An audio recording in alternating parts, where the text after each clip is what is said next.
Good morning, everyone. Morning. Welcome to the Canaveral Port Authority Board of Commissioners meeting this 10th day of December 2025. I ask if everybody would stand and we'll have the Pledge of Allegiance. Now I ask Commissioner Markey to lead us in the pledge. I pledge allegiance to the flag of the United States of America and to the republic for which it stands, one nation, under God, indivisible, with liberty and justice for all.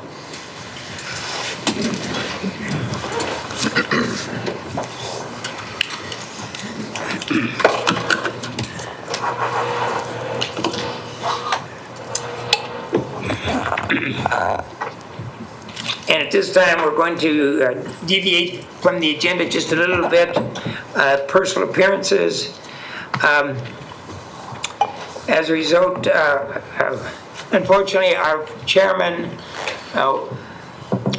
Wayne Justice, passed away a few days ago. We're going to consider a resolution honoring him. At this time, I would like to have the Commissioner's attorney, Harold Beislein, read the proposed resolution honoring Wayne Justice during his life and service to the Commission. Thank you, Mr. Chairman. Canaveral Port Authority Resolution number RES-2025-008-EXE-3, honoring the life and service of Chairman Wayne Justice, Rear Admiral, U.S. Coast Guard, retired. Whereas, the Canaveral Port Authority Board Chairman Wayne Justice, Rear Admiral, U.S. Coast Guard, faithfully served this organization with vision, integrity, unwavering dedication, and whereas his distinguished 37-year career in the U.S. Coast Guard provided invaluable experience that shaped his leadership and service to the port community, and whereas during his 11-year tenure, he served 3 times as board chairman and was a steadfast advocate of the port and proud ambassador of the maritime industry, providing exemplary leadership and inspiring growth, unity, and purpose. And whereas his commitment extended beyond professional duties, touching the lives and colleagues and all who had the privilege of knowing him, leaving an enduring legacy and serving as a shining example to others. And whereas his passing on November 8th leaves a profound void in our hearts and in the life of this organization. And now, therefore, be it resolved, the Canaveral Port Authority does hereby honor the memory of Chairman Wayne Justice for his outstanding service, leadership, and friendship. And be it further resolved that a copy of this resolution shall be presented to his family as a token of our deepest sympathy and enduring respect, and it shall be entered into the permanent records of this organization. Done and ordered and adopted this 10th day of December, 2025 at Port Canaveral, Brevard County, Florida. And the chair would entertain a motion to approve this resolution. So moved, Mr. Chairman. Second. Okay, any discussion? All in favor say aye. Aye. Okay. The resolution is approved. And at this time, Captain Murray is going to present the framed resolution to Barbara Wayne's wife.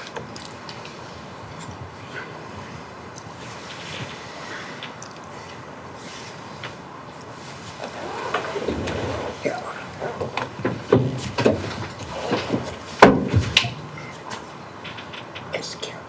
She's supposed to be sworn in before the next. Yes, we're going to do. Here's the order.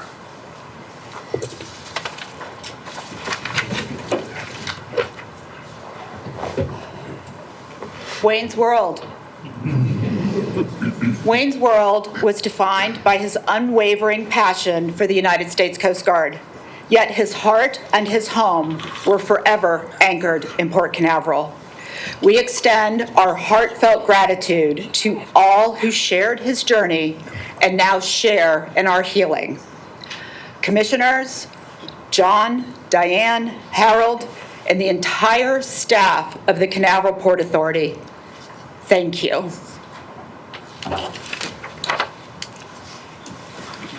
And Barbara, at this time, I would like to present to you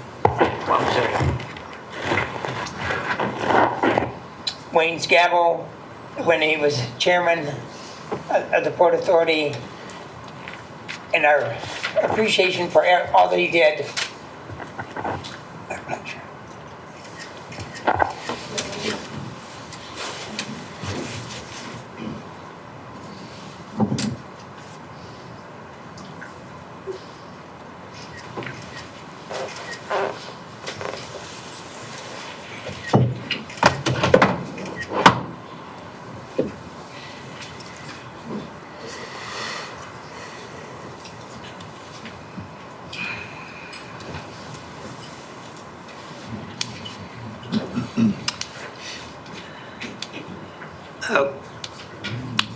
Chairman Justice's ambassador has asked to continue as one of the port ambassadors. So I would entertain a motion to consider appointing Mike Guiteau, who I butcher his name all the time, as an ambassador emeritus. So moved, Mr. Chairman. Second. Discussion? All in favor, say aye. Aye. Okay.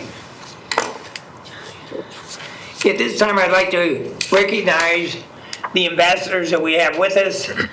As I call the ambassadors' names, if you would please stand so that everybody can recognize who you are, and then after everybody has, the ambassadors have stood, then we will congratulate them. Bobby Sox, Sean Conway, Janice Scott, Mike Guiteau.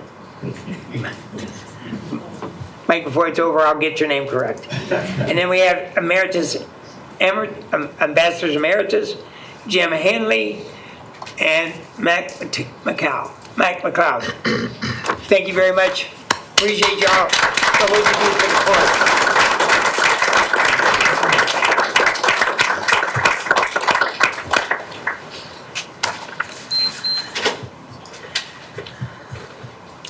Okay, the next item on the agenda is the election of officers for 2026. Excuse me, Chairman. Robbie Roberts is also here. Oh, you saw her? Her name wasn't on the list, I guess. Oh, I'm sorry. And Robbie Roberts, who is my ambassador. And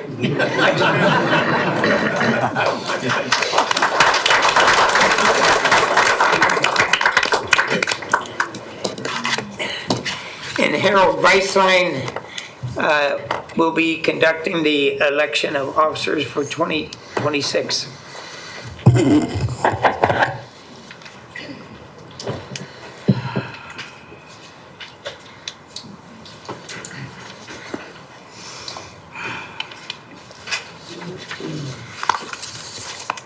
All right, I'll open the floor for the election of officers for the following year. There are no seconds required. I'll open the floor for nominations. First, Chairman of the Canaveral Port Authority. I accept nominations. Do we go now? Go now. Am I interrupting you? I'd nominate Jerry Allender as chairman this year, please. Any other nominations? Hearing none, I'll close the nominations. All in favor of Jerry Allender for chairman, say aye. Aye. Thank you very much. Thank you very much. Second, vice chairman.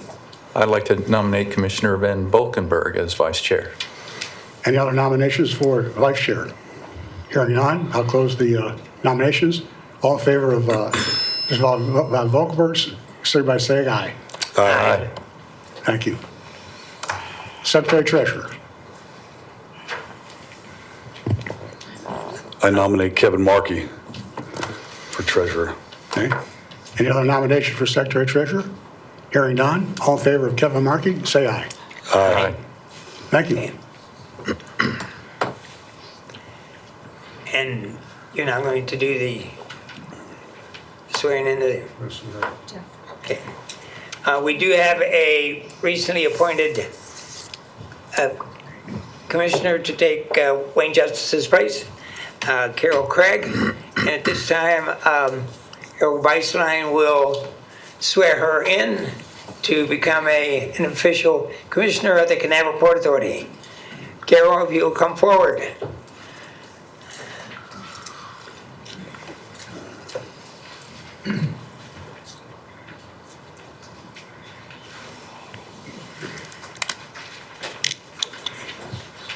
I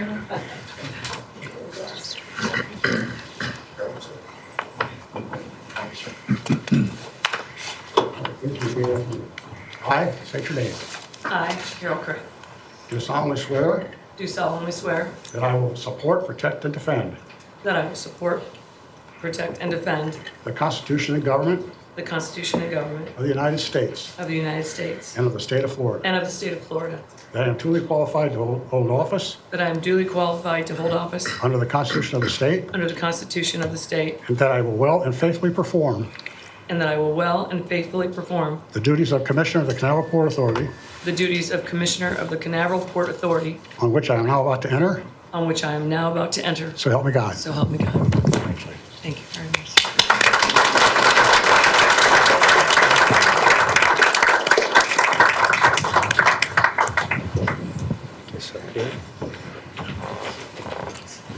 Congratulations and welcome, Carol. We're happy to have you with us. Thank you so much. It's an honor. Appreciate it. Thank you.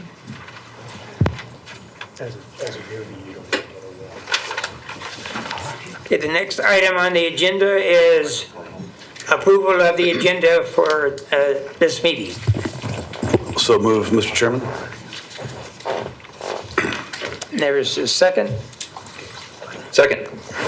Discussion, all in favor say aye. Aye. Motion passes. Next is approval of the minutes of the October 22nd, 2025 meeting. So moved. Second. Any discussion, all in favor say aye. Aye. Okay. Motion passes.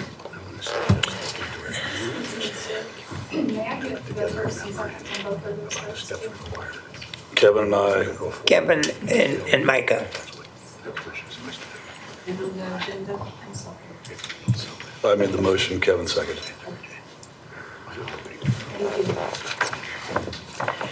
Okay, the next item, personal appearance and presentation on the agenda is a presentation by BHE GT&S, Berkshire Hathaway Energy Company, and Chesapeake Utilities Corporation regarding L&N interest in purchase of Barge Canal property for LNG liquefaction facility. Roger Williams, Michael Castle, and Dan Fitzpatrick. Gentlemen, the floor is yours. Thank you. We're going to, if this is okay with you commissioners, we're going to do this presentation together and just kind of keep it a little bit more informal. You have the floor however you want to do it. Well, thank you, commissioners. We're more for than having happy us. to have you here. Well, thank you for having us. And before we start, we'd like to give our sympathies and condolences to for the loss of Admiral Justice and what a hole that leaves in the commission and certainly in the community. And would also like to welcome you, Commissioner Craig, and what a whirlwind. As I said before, it's been a whirlwind, but we're thankful that you're here as well. So, I'm Mike Castle. I'm the Vice President of Strategic Development for Chesapeake Utilities Corporation. I'm Roger Williams, Vice President of Commercial LNG for BHE GT&S, and want to thank you all for making time for us this morning. So, Commissioners, we're here today to discuss a very transformative opportunity for the Cape Canaveral region. Chesapeake and Berkshire have formed this partnership to develop a project that will strengthen very critical natural gas infrastructure in this region. It'll also support local industry, and it's going to put us in a position for the region to continue to grow. Thank you very much. Today, we're going to request of you support to engage with your staff to work on the acquisition of a piece of land that's owned by the port. That's our goal today. So I'll tell you a little bit, if we could, about our companies. It's now disappeared here. There we go. We'll start with Chesapeake. We're a diversified energy company delivering in 9 states up and down the eastern seaboard. We're headquartered in Delaware, but we have our executive headquarters right here in Florida. And we're deeply entrenched in Florida as well as the Southeast. We have a long history of service in the state, over 160 years as a matter of fact. We have been serving Brevard County since the 1940s. This is our territory, and we're your local gas company. You probably know us here as Florida City Gas. since the 1940s, and we have expertise in delivering energy across the entire value chain to our communities while we're helping them to meet both their economic and environmental stewardship goals. Together, Berkshire and Chesapeake have invested billions of dollars of infrastructure. We employ thousands of people, and we're committed to Florida's economic vitality. Roger. Yeah, thanks, Mike. BHE GTNS is a natural gas infrastructure utility company. We have deep experience operating liquefied natural gas facilities. In fact, we operate the largest LNG facility located in the state of Florida, just outside of Jacksport in Jacksonville, Florida. We're a wholly owned subsidiary of Berkshire Hathaway Energy and very excited to be partnering with Chesapeake Utilities and their expertise to make a sizable investment potentially here in Canaveral in order to better serve our industrial customers as well as the residents that are local in this community. I'm going to move to slide 3. There we go. I want to highlight that our respective companies' core principles revolve around the safe and responsible operation of natural gas infrastructure. We at BHE GTNS operate 4 facilities located in the eastern U.S. In particular, in Maryland, we've made the largest single investment in that state's history in order to construct an LNG facility located on the Chesapeake Bay. And we did that in close coordination with local leaders and local stakeholders to ensure that facility operated in a manner that was in the benefit of the local community in which it was located. We also operate extraordinarily safely. Our safety record is 10 times better than the industry average. And throughout, we deliver for our customers. We've made over 25,000 deliveries without a single significant incident. Similarly, Chesapeake Utilities has a sterling reputation and track record. As Mike pointed out, their Florida City Gas has done business here for 80 years, and in fact, they own and operate 5 miles of natural gas pipeline right here in the port, serving port customers today. And they've done that with the utmost care and concern for the port, as well as the local community, where not only their customers, but also their employees live and work. Our hope is our collective experience, depth of expertise, and track record give you the confidence that should this project move forward, it would be done in the most responsible manner possible. Mike? So, slide 4. Commissioners, Florida's energy needs are growing rapidly, very rapidly, and we see that probably here more than anywhere with the expansion of both space and maritime industries. Yet, with all that expansion and growth, Florida is very short in natural gas infrastructure. We rely very, very heavily on out-of-state resources to bring gas to here. And that's for electric generation, that's for heating our homes and cooking and all manner of natural gas usage. One of the best ways for us to address this is through the use of liquefied natural gas. And I'm going to refer to liquefied natural gas from here out as LNG.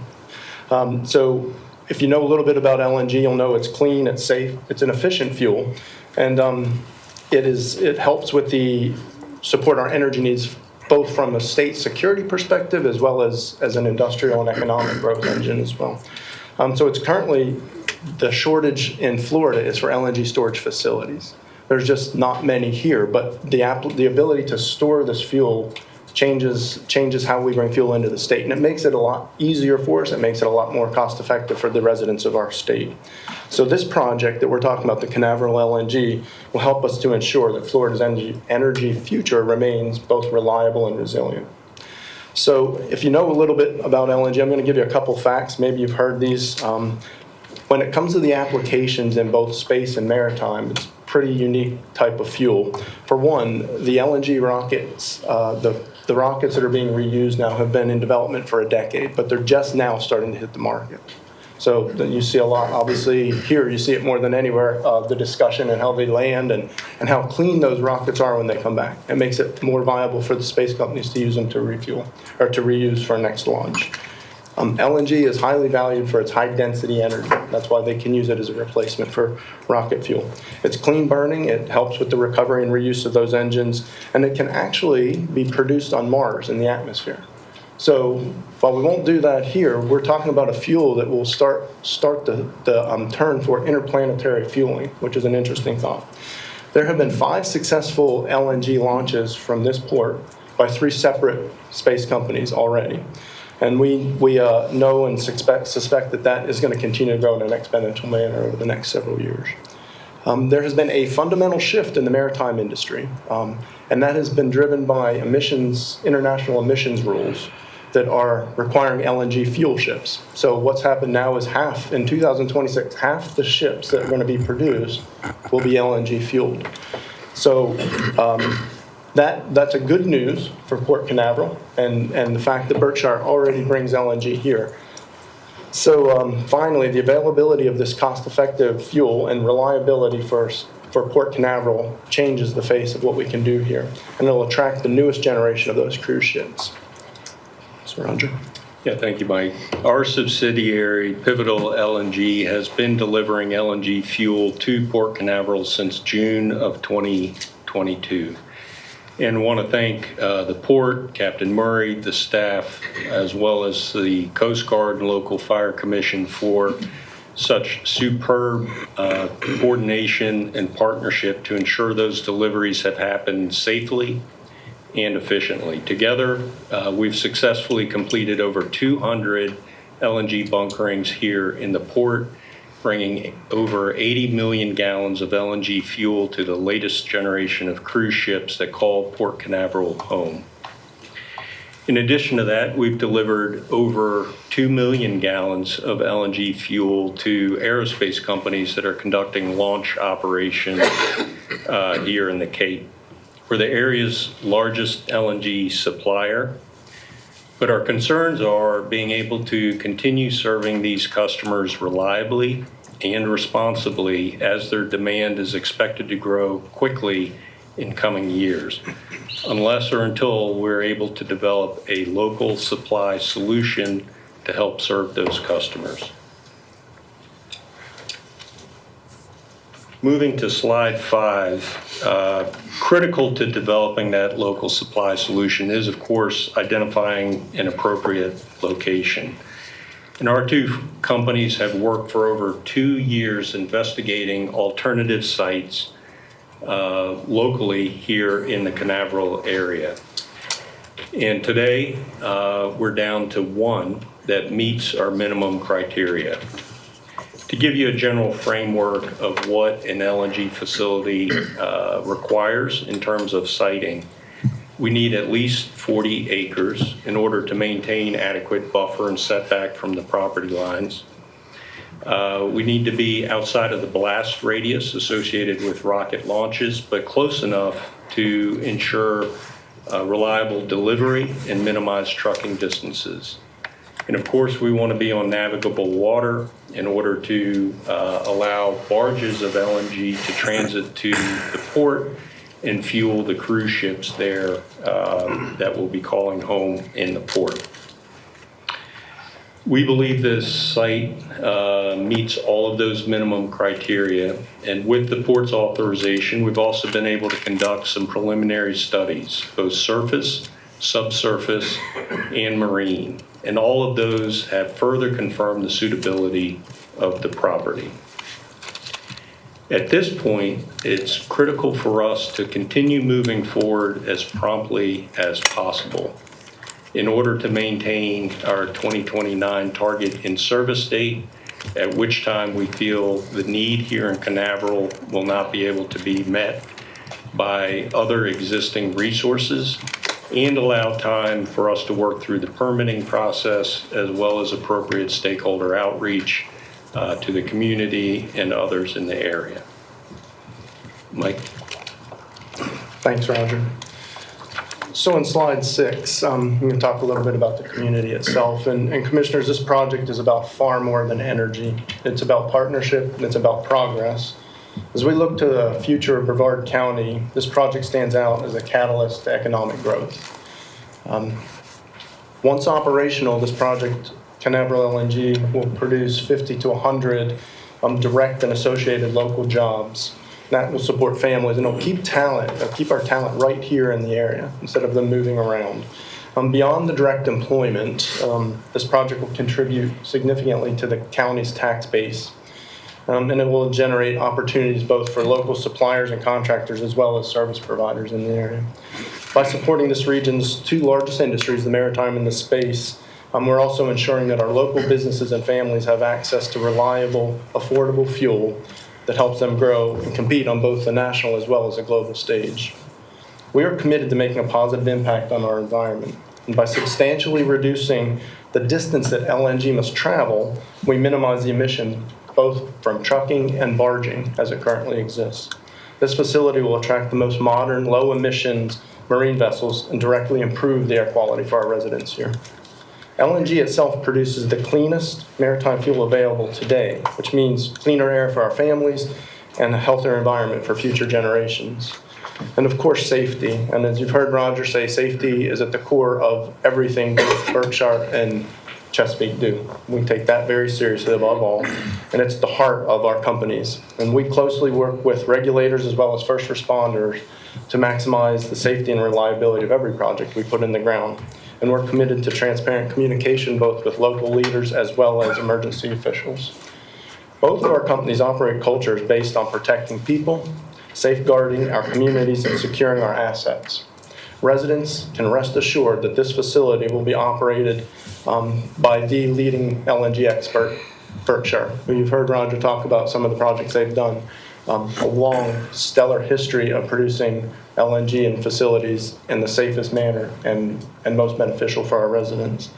We'll maintain during this process an open dialogue, all during the construction, and answer any questions or concerns that may come up along that process. And our final slide is our next steps. So, Commissioners, the time to act is now.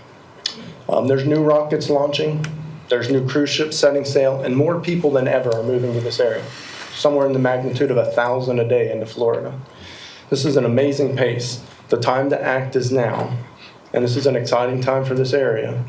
When Roger said 2029, as you see on the slide, is our time, it seems like a long time from now, but the amount of review and the amount of planning that goes into a project of this scale takes time. So our proposed timeline begins with this piece of property that we're talking about today and engaging the Port Authority. And that will be followed by a design phase and extensive regulatory and environmental reviews, and obviously community outreach along the whole time. By 2029, we aim to have this critical infrastructure in service, serving Port Canaveral, fueling rockets, powering local businesses, and supporting Florida's growth. And we look forward to working with your staff and making this vision a reality. That's all our prepared comments. I believe Assistant Secretary Dan Fitzpatrick from Department of Transportation is here and has a few comments to make as well. And thank you. Thank you. Thank you.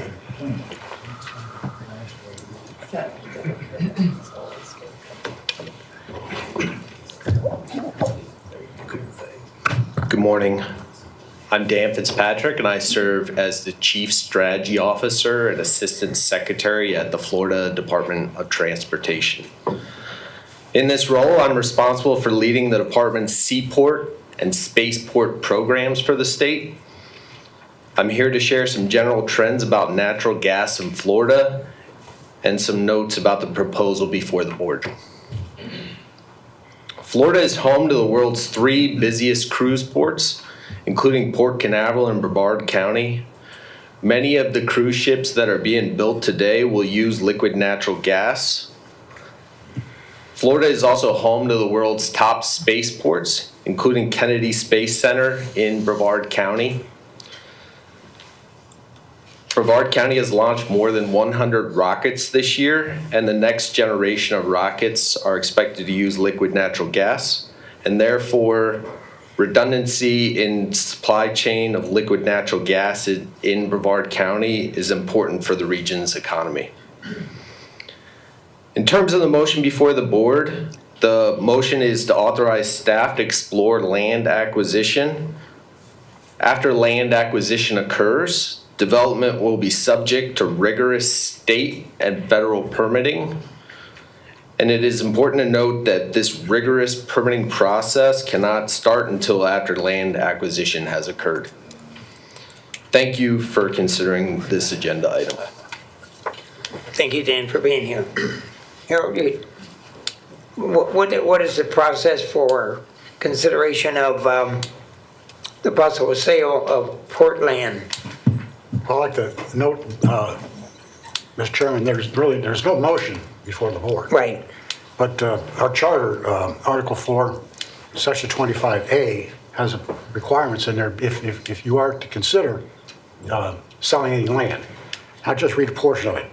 Before selling or disposing of any land or interest in land, it shall be the duty of the Port Authority to provide public notice regarding the intention to sell or dispose of land. This first publication should be not less than 15 days nor more than 30 days before the meeting in which proposed sale or disposition will be considered.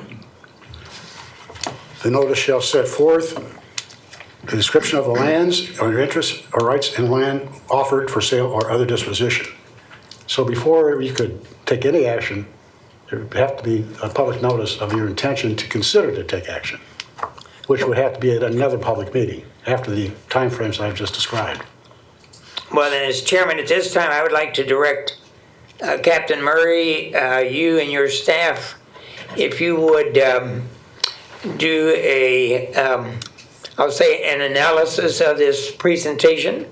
This is the first time in the sunshine that this proposal has been made to use this proposed land for a gas facility. I think we have a fiduciary responsibility as commissioners to make sure that this is the highest and best use of the land. And I would ask you and your staff to make a presentation to us at our next meeting as to the steps that are needed to go forward to try to accommodate what the attempt is to use this land for the facility, so that we have more details, since we really don't have any detail of what would be involved in the sales of the land, the value, how much land, and those things. Certainly, I feel certain that you and your staff would have sufficient time for the next meeting to present something to us at that time, so that more definitive action can be taken. Okay? Yes. Okay. We'll do it. Thank you very much. Mr. Chairman, while we have these gentlemen here, can I ask a couple questions? Okay. Me as well. Thank you, Fritz. Appreciate it. One of the residents that lives locally close to the site was concerned that if there's like a gas leak during the process, liquid, where you're transporting it from either from the facility to the ships or through trucks, that if you have a brisk north wind, it would take that natural gas over their properties where they're trying to be in the backyard enjoying life. And so I wanted to bring that to your attention. If you could speak to that, I'd appreciate it. Yeah, and you're welcome to add to it. First of all, thank you for the question, and understand the concern. I would envision as we work through this process, we'll get many questions like that and others about the facility, how it will work, why are we comfortable it's safe. So happy to address those and more. Specifically with that concern, I think it's important to remind the local community natural gas infrastructure exists in the communities today, and in fact in many of our homes. And Florida City Gas has done an outstanding job ensuring those are operated safely and do not impact the local residents. Specifically with trucking LNG, LNG trucks are already here fueling LNG launches at the Cape. That's going to continue as the number of launches continue to ramp up. The question is, where are those trucks coming from? our objective is to take those trucks off of the road. And by situating a production facility close to the launch sites, you're minimizing the number of trucks and the distance they travel while on the road. I'll also add that LNG fundamentally is a much safer and cleaner fuel than any of the traditional fuels that people may be thinking of, including the fuels that are used in rocket launches today. So those are just a couple of the points, but our interest is in having this open dialogue so people can better understand the project we're proposing and why we're comfortable it'll be a net benefit for the community. Anything you? I think that covered it very well. Okay, so is that a valid concern? And that's my question, not whether there's, it cuts down on the trucking and all that. That's great. I appreciate that. But I want to know, they want to know that, and I represent them as to whether that's a valid concern that you have a north wind that would take the, natural gas over there and create a health issue for them. Yeah, I understand the concern. Yeah. I would characterize it as facility we're proposing will not increase or create a risk by virtue of it being constructed there. Okay. Mr. Chairman, another question. The trucks, as I understand, the LNG trucks, when they're fully, when you have the gas in them, liquefied, they're among the heaviest trucks that are on the roads, which, impacts the road surface and degrades things over time.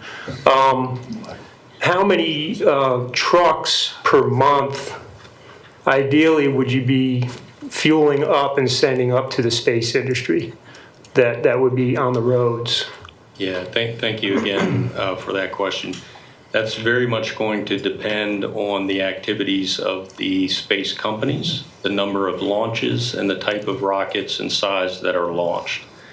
So sitting here today, it's difficult for us to project that any more than the space company themselves, I think, are challenged in projecting it. But we know the number of LNG fueled launches are going to increase dramatically. But I'll just revert to my prior point. Our objective here is to take trucks off the road. It is a much better solution for Florida if we're not trucking LNG fuel from out of state, whether it's Georgia, Alabama, even Pennsylvania, and have the trucks originate close to the launch sites and keep them off the roads. Thank you. And last question, with barges that would be going through the locks into the port itself, I think I brought this up at a prior meeting. When you have the barge and a tug or whatever is pulling or pushing the barge, would other marine traffic be permitted to be in the lock at the same time? Because you're taking up time, and you do have a lot of vessels here that want to go through the locks to get either in or out of the port, or out to the ocean, I should say.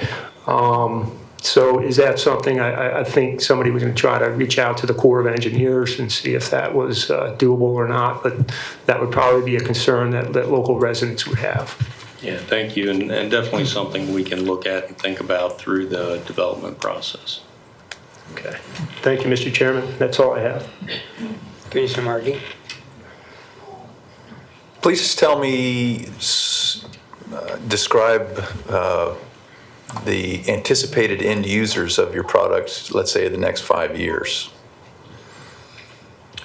Yeah. Is it just cruise and just space, or? No, that's a great question, Commissioner. It is a lot cruise and space. As we said, though, we're the local gas company here, City Gas is, and we have what we refer to as a shortage of capacity. The area is growing, and the residents will benefit from this as well. As the area grows here and even to the west, we'll bring this facility online and be able to serve them as well. So statewide or more? Regional. Regional, okay. Yes. Canaveral area and Brevard County. And again, just so we can all of us help us grasp what this looks like. So the barge traffic would be always through the locks, or is there another location where you would service the space end users? Yeah, great question. Thank you, Commissioner Markey. So the barges would largely be going through the lock to serve customers in the port. The aerospace customers you referenced would largely be served by truck, especially initially. I would envision we would work with those customers to explore the possibility of conducting barge deliveries, but the infrastructure to do that at the delivery point does not exist today.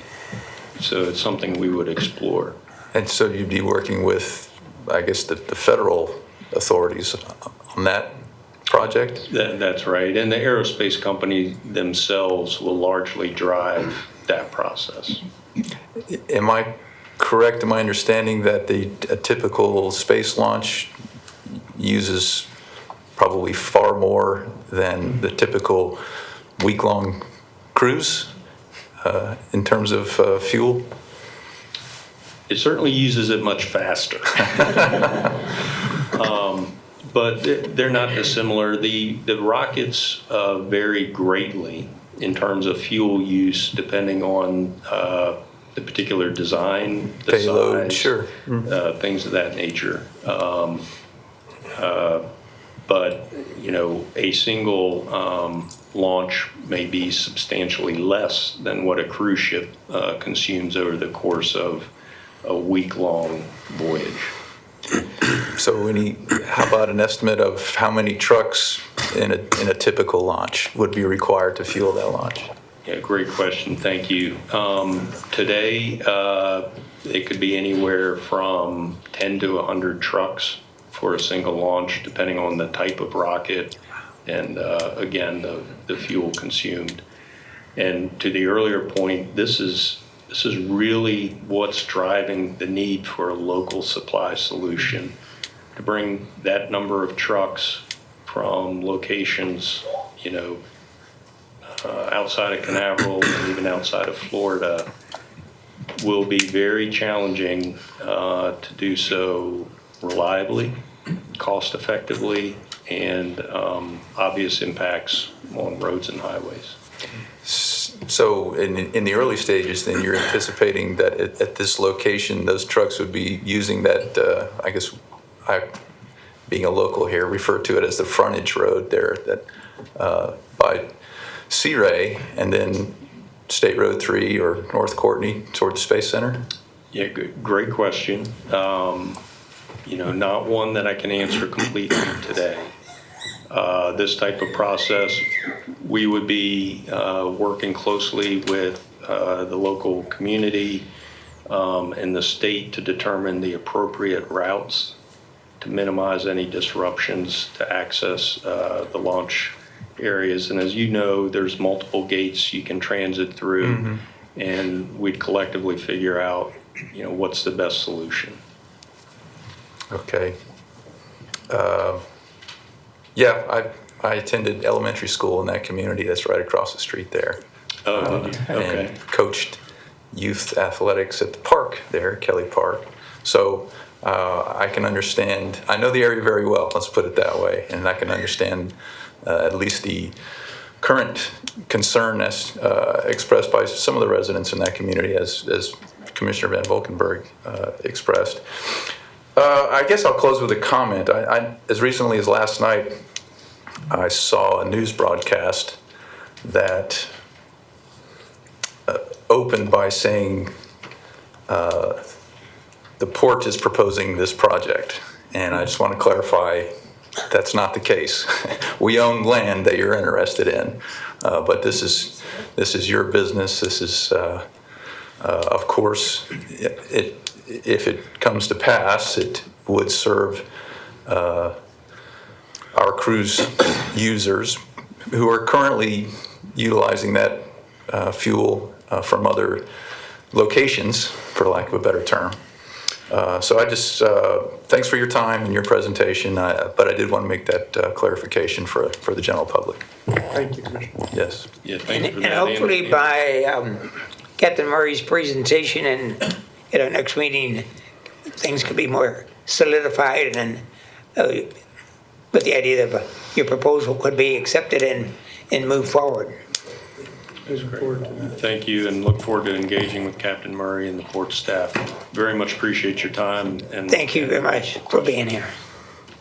I do, Mr. Chairman, I do have a couple comments. Okay. If the time is appropriate. But at this time, we don't have really an offer for the land at all. None. And it's good to see the gentleman from FDOT here. FDOT, I'm sure, has a process when they're doing a large project to get this out in front of the public and then get public feedback.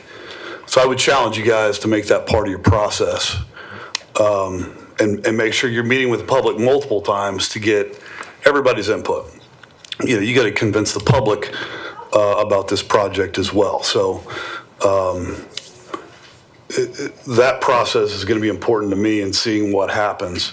I think everyone up here, I can only speak for myself, but we see the need for this facility for space and for the shipping lanes that are coming through Port Canaveral and even down in Miami and things like that. So we understand the need for it.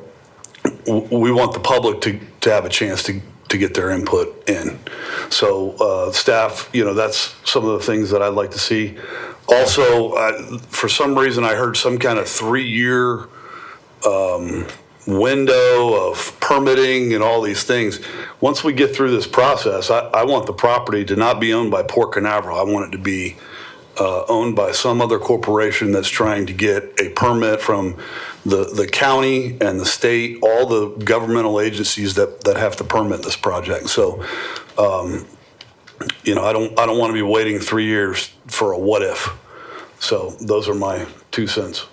And the public input is important because in the past, there was a proposal for a gas facility like this on the mainland, right off of 5, well, actually at North Brevard.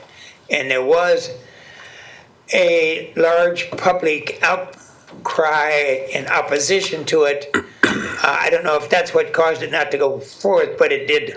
It did not go forward. But there was a lot of public concern about the safety and those issues related to that. And so, as Commissioner Lloyd has mentioned, maybe that is some avenue that y'all should address to making the process go forward as smoothly and seamlessly as possible under the circumstances. And if this is having a facility like this in this area is obviously much different since we've never had one.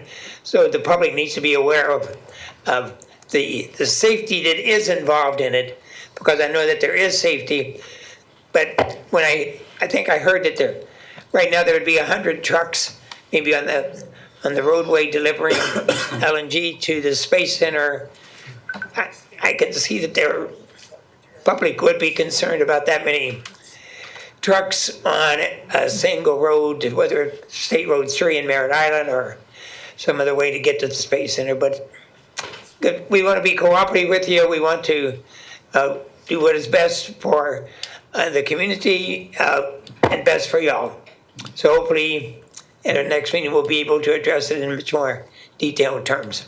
Okay? If I may, Chairman, I thank you for that, because to reiterate the fact that this is part of our process. All of those steps are a part of what we do. While we weren't part of the project that was inland, we appreciate hearing that. But with Berkshire and Chesapeake both, it's inherently who we are when we do a project like this. Okay. And it was good to make the presentation today, because now the public in general is aware that it's being considered, so that there's nothing that the public can say, well, y'all did it in the dark room in the back of things that we didn't know anything about. So being open and apostolic is important. Thank you very much. Thank you. Appreciate your time. Thank you all. Appreciate it. Next item on the agenda is the 2025 recreation update. Lisa Mayer.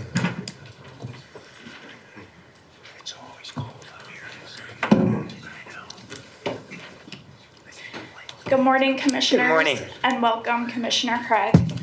My name is Lisa Mayer, and I'm the Assistant Director of Parks and Recreation. I'm here to present the 2025 Recreation Update. A notification about today's presentation was published prior to the meeting since it's part of the charter. Now, imagine a vibrant community where recreation is not just amenities, but vital threads woven into the fabric of daily life. I'm excited to present reminders of what the Recreation Department is, how we have transformed this vision into a reality the past year, and looking ahead at further enhancements. This is my first time presenting the Recreation Update. However, I've been working in recreation the past 6.5 years. It's a pleasure working with Amanda Brailsford-Urbina, my team of 19, and my fellow colleagues. Now let's get started. What is recreation at Port Canaveral? Well, you're all familiar with Jetty Park. We have 4.5 acres of beach that have 4 different access points.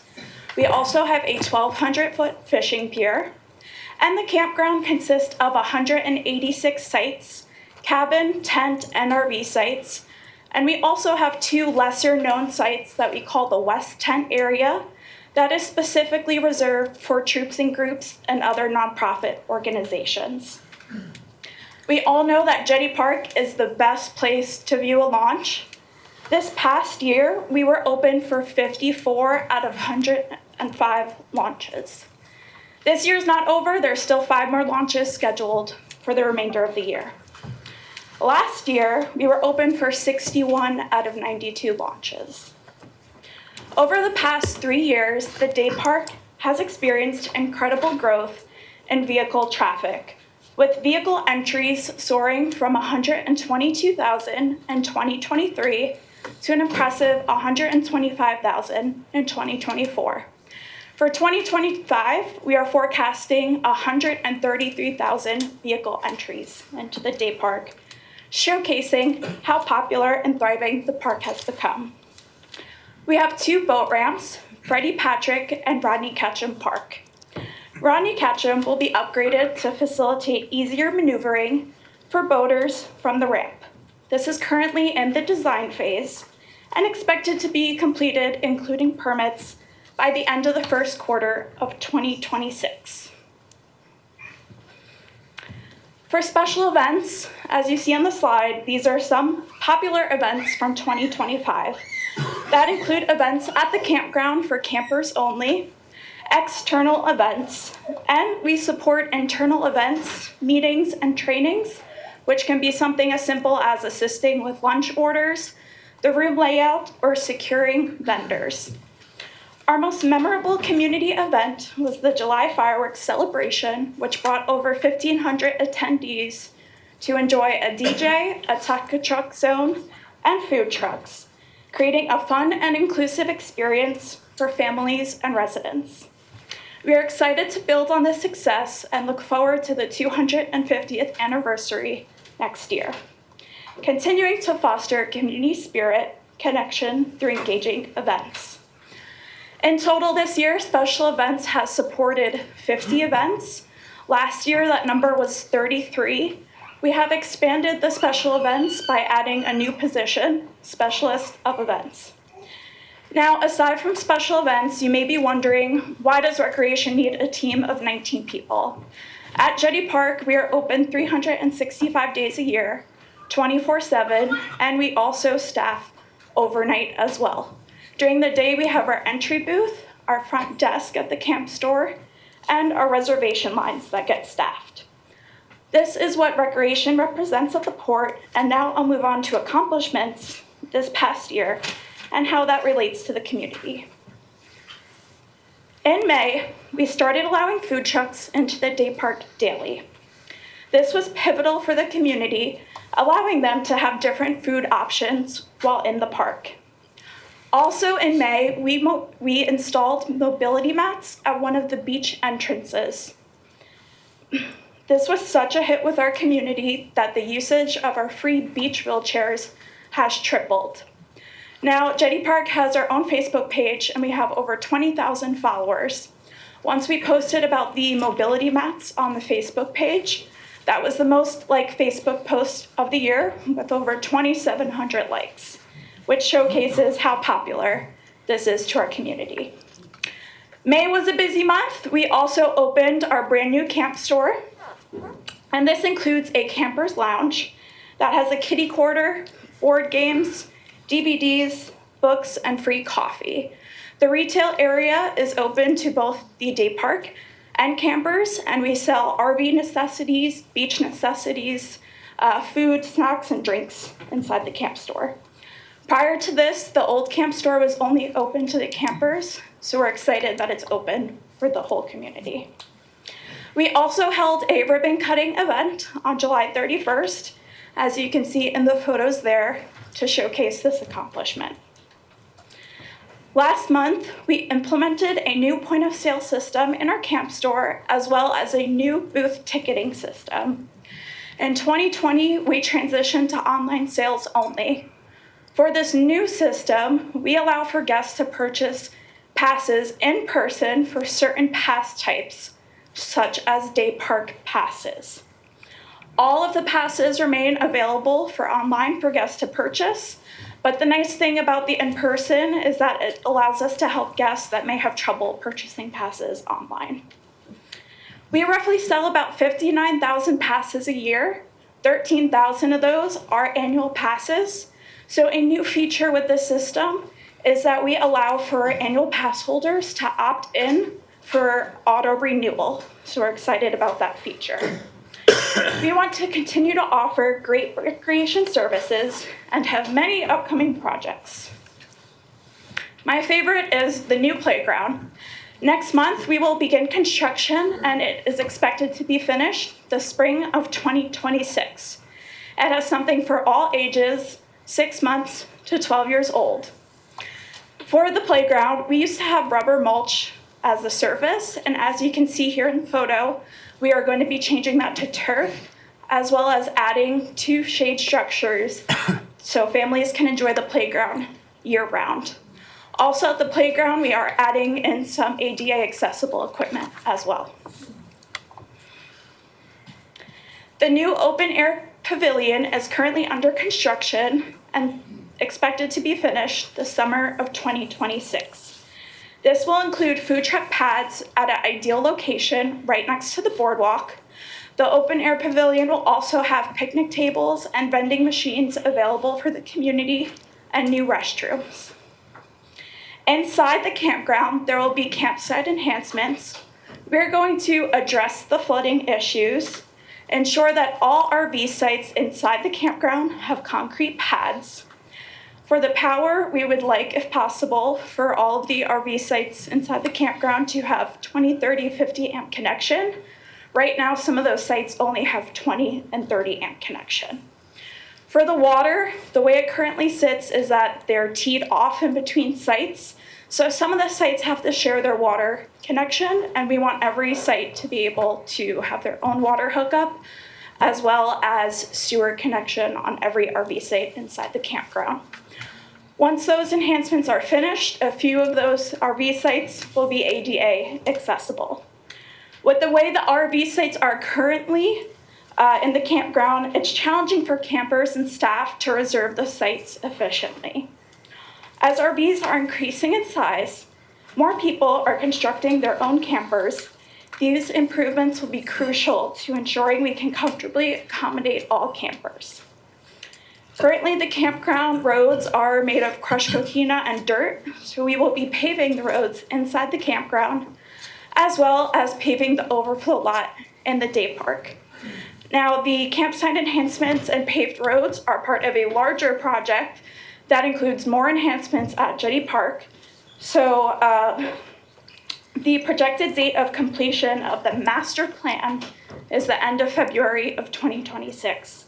followed by the proposal for the full design, which is expected to finish by the end of the calendar year of 2026. In conclusion, this past year has been a transformative period for the Recreation Department, marked by significant accomplishments such as increasing accessibility through mobility mats, enhancing visitor experiences with the introduction of food trucks, and launching a new camp store that serves both campers and the community.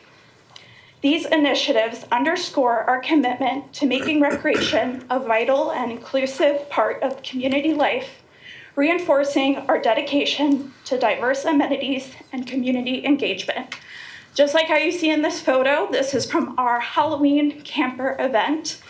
And this is taken in the Camp Store Lounge, where we did a spooky storytelling. And we have our rock star employee, Robert Matson. You can't see his face because he's in costume, but he's underneath the TV there. He was also featured in our Camp Store video. He has a great personality, so if you haven't seen the Camp Store video, definitely suggest that you watch that. Looking ahead, we are excited about upcoming projects which promise to further enrich our recreational offerings and continue weaving the fabric of a vibrant, connected community. Thank you for all your support year-round. Any questions or comments? Thank you, Lisa. Thank you. If I'm not mistaken, unless it's changed, Port Canaveral has more recreational areas than all the other ports in the state, if I recall.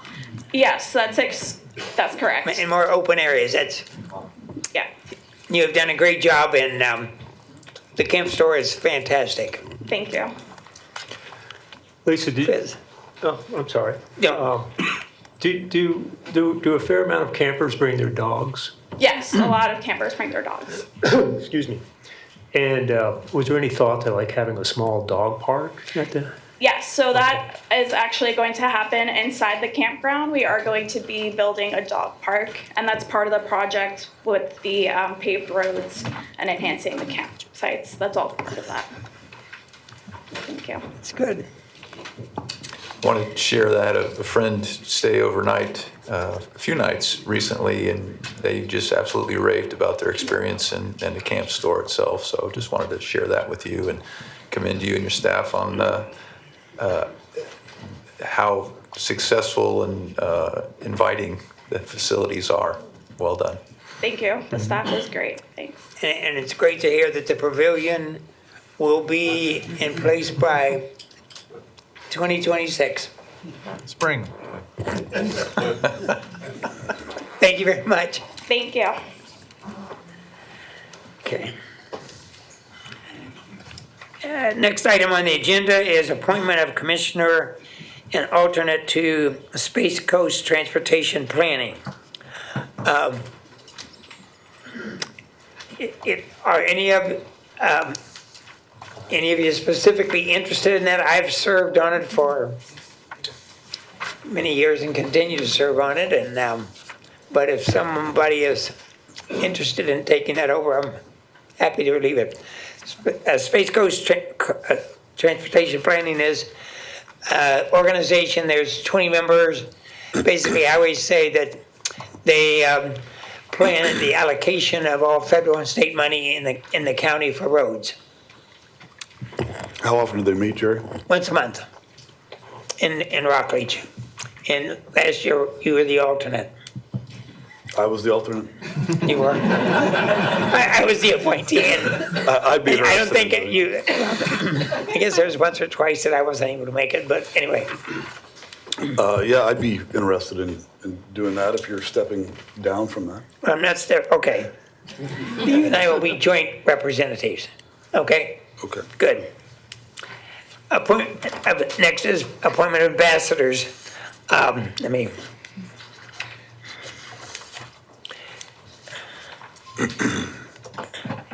Carol, each commissioner can appoint up to 2 ambassadors who are sort of representatives in, for the port and outward region.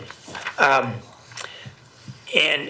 you're new, so if you want to consider some at the next meeting, we'd be happy to to consider that. Presently, my ambassador, which I would like to reappoint, is Robbie Roberts. Micah, your current ambassador is Bobby Sox and Jessica Maxwell. We'll keep that the same. Yes. Okay. And Kevin, yours is Mike Mervis. I'd like to continue with Mike as well.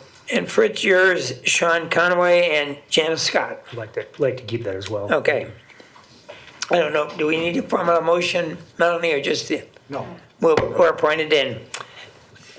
Next month, we'll consider Commissioner Craig's ambassadors if she chooses to appoint some.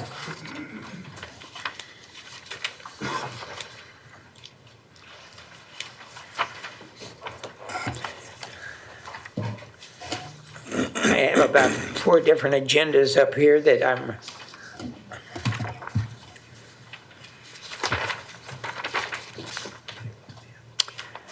Okay, public comment. Mr. Chairman, you got 5 cards, right? Okay. I would just suggest, Oh, no, you're at the time, okay. when you get to public comment, let's take them all now, since there's so few. When it comes time for, okay. Instead of- Next item, instead of- further on up, end of the meeting.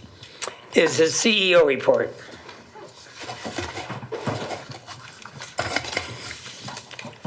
Captain Murray, you're on deck. Good morning, Commissioners. We'll jump right in since we got a long meeting today. Try to be brief. Our numbers are only through October on my report, so through October 31st, we had 72 ship calls, 571,000 multi-day passengers. Jeff's going to highlight through November. The numbers aren't finalized yet, but since we don't have a meeting until the end of January, we thought it'd be good to try and give you a summary of how the 2 months have gone collectively, so we'll do that in the finance report. This past week, we learned that we have become the world's busiest cruise port, not by a large number, but it's a very, very close number with Miami. And the message that I want to convey is that this is great news for the state of Florida. We've got 2 ports that are generating 8.5 million passengers each, and Port Everglades released their numbers recently, and they're not far behind us. And collectively, we're about 22.5 million cruise guest turns in the state of Florida, just between those 3 ports. It's great for our tourism business, great for our communities, and I just want to share that with everyone. Additionally, last week we were named the best North American home port by Cruise Critic. This is an award that's given annually, and we haven't received it since I want to say 2018. So it's been a while. We took it away from Long Beach. If anyone's interested, they had it last year. Winter arrivals. We've got some new ships this year. The Celebrity Apex arrived on November 1st. That is a larger vessel than Celebrity contributed to last winter season, so we're excited about that. The Disney Destiny passed through on November 3rd. The Disney Destiny is being home ported in Miami, in Port Everglades, but she came to Port Canaveral as her first American port, and Disney did some short cruises with her from here. Norwegian Joy came on November 11th. That's one of Norwegian's larger vessels. It'll be here with the winter season. We have the Sky Princess, November 30th. She just arrived. And the MSC Grandiosa came last weekend. So the Sky Princess is a larger ship. It's one of the larger ships in the Princess fleet. Great upgrade from last year. So we're really proud that Princess is doing a good job here in the port. And the MSC Grandiosa is their second vessel. She'll be here through the winter season, sailing 7-day rotation. The Seaside, MSC Seaside will go to a 3-4 rotation on Thursdays and Sundays. And one ship that's not on here is the Norwegian Prima, which has joined us this fall. It's a year-round vessel now for Norwegian Cruise Line. It's the first time we've had a year-round service with Norwegian, so we're also excited about that. The vessel's about 2 years old, and she'll be sailing out of here. And I'll get Saturday or Sunday mixed up, so I'll say weekends. We also had the Florida Caribbean Cruise Association Annual Cruise Conference Trade Show on October 21st to 23rd. Our business development team attended that, had numerous meetings with all the cruise partners. We have a lot of things in the air with them right now. So it was good opportunity to meet with them.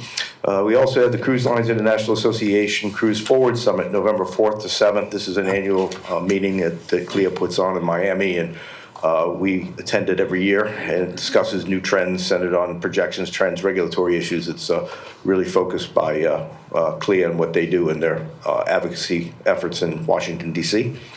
We also had the International Association of Amusement Parks and Attractions on November 20th. This is a major event in Orlando. I did attend it once, and it's it gives insights in upcoming features and attractions for new build on cruise ships.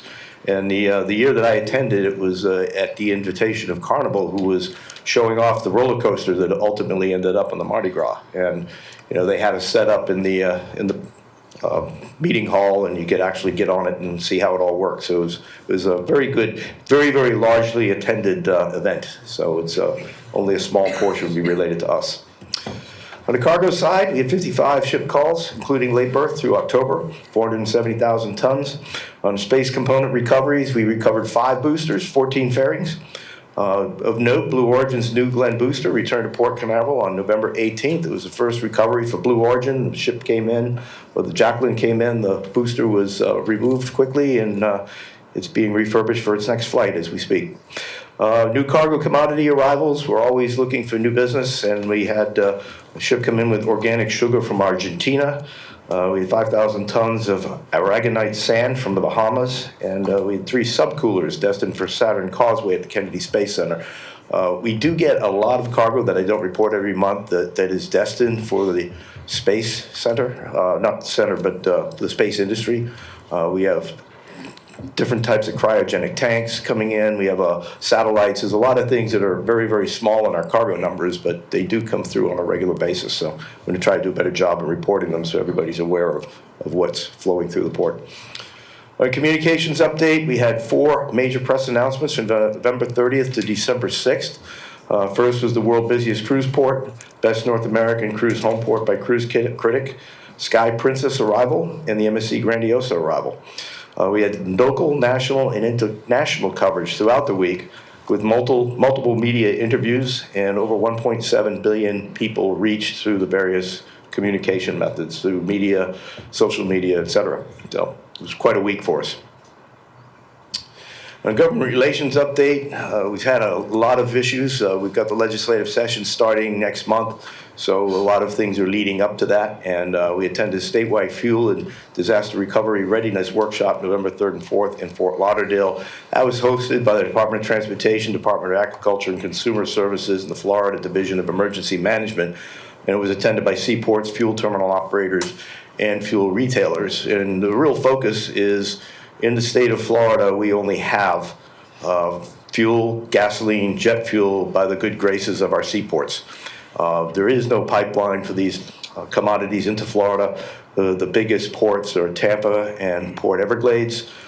We factor in there as well at a smaller level, as does Jacksonville. But during a state emergency, a hurricane evacuation, whatever, the primary goal is to make sure people can get fuel to get out of the state and then get fuel to get back in the state. So we've talked about this before in prior meetings, but this whole meeting was a concentrated effort to get some state movement on a real policy going forward on fuel distribution in times of emergency. So we were there. We also had Coalition of America's Gateways and Trade Corridors Government Affairs Committee on November 4th. It's a newly formed national group advocating for federal legislative priorities, improving transportation hubs like seaports. And as you're all aware, I sit on the board of CAGIT, and it's a very, very active transportation and infrastructure trade association in Washington. We also hosted the fall session of the DoD Joint Military Attaches on November 12th, always followed by a port briefing and tour. And we had Port Canaveral visits included in their training curriculum prior to receiving their assignment orders. And these folks are all detached all around the world, and I mean literally all over the world in different attaché units for embassies and the like. We also had the FDOT government roundtable discussion regarding group of roadway modifications. That was on November 12th. We've led this as an agenda item. It's a meeting that we've had with FDOT, District 5, Space Florida, commercial space operators, and it's on a roadway modification off of 401, it's in the, it's the first item in the consent agenda, so any questions, I'm happy to answer it, but it's been working for over a year now, and I think we're finally getting to a conclusion where that project can proceed, but we'll discuss that later. We also hosted the Orlando Economic Partnership Leadership Team. We're here on November 13th. We are members of the Orlando Economic Partnership, and you know, they've come to Port Canaveral on occasion, and we go to them depending on what events they are participating in or what issues are on the table. We also attended the Greater Orlando Aviation Authority Takeoff 2025. This was the Orlando Airport's version of State of the Port, so to speak. It was the annual event for business partners and stakeholders, and it was well attended. We also completed the FDOT Kraken report for seaports on November 30th. The FDOT has a new system, Kraken is what they call it, and it's an annual reporting requirement for Florida seaports to submit comprehensive data. And it takes multiple CPA staff supplying data for multi-point survey for financial, cargo, cruise operations, capital projects, current projected throughput, land capacities, which is a big one, and cargo volumes, environmental, and more. It's a very comprehensive system, and we did finish that by November 30th, which was a deadline, but it was a group effort to get it done. Also, we attended Select Florida's Gateways Advisory Council and Board meeting December 2nd in Orlando. I provided a brief overview of the port operations and participated in the Q&A with the Select Florida Board and the Florida Department of Commerce. The next day, we attended the Florida Chamber of Commerce 2025 Florida Transportation Growth and Infrastructure Summit on December 3rd. I participated in a panel discussion regarding global gateways and how Florida seaports power international trade, tourism, and economic growth.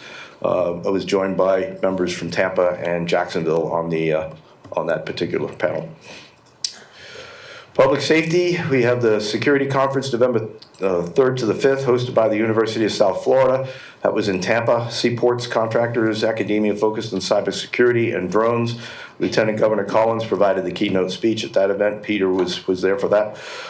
We also had Design Out Crime Association November 7th. That was hosted at Port Canaveral and provided port security briefing and harbor tour aboard Fireboat 2 to the attendees.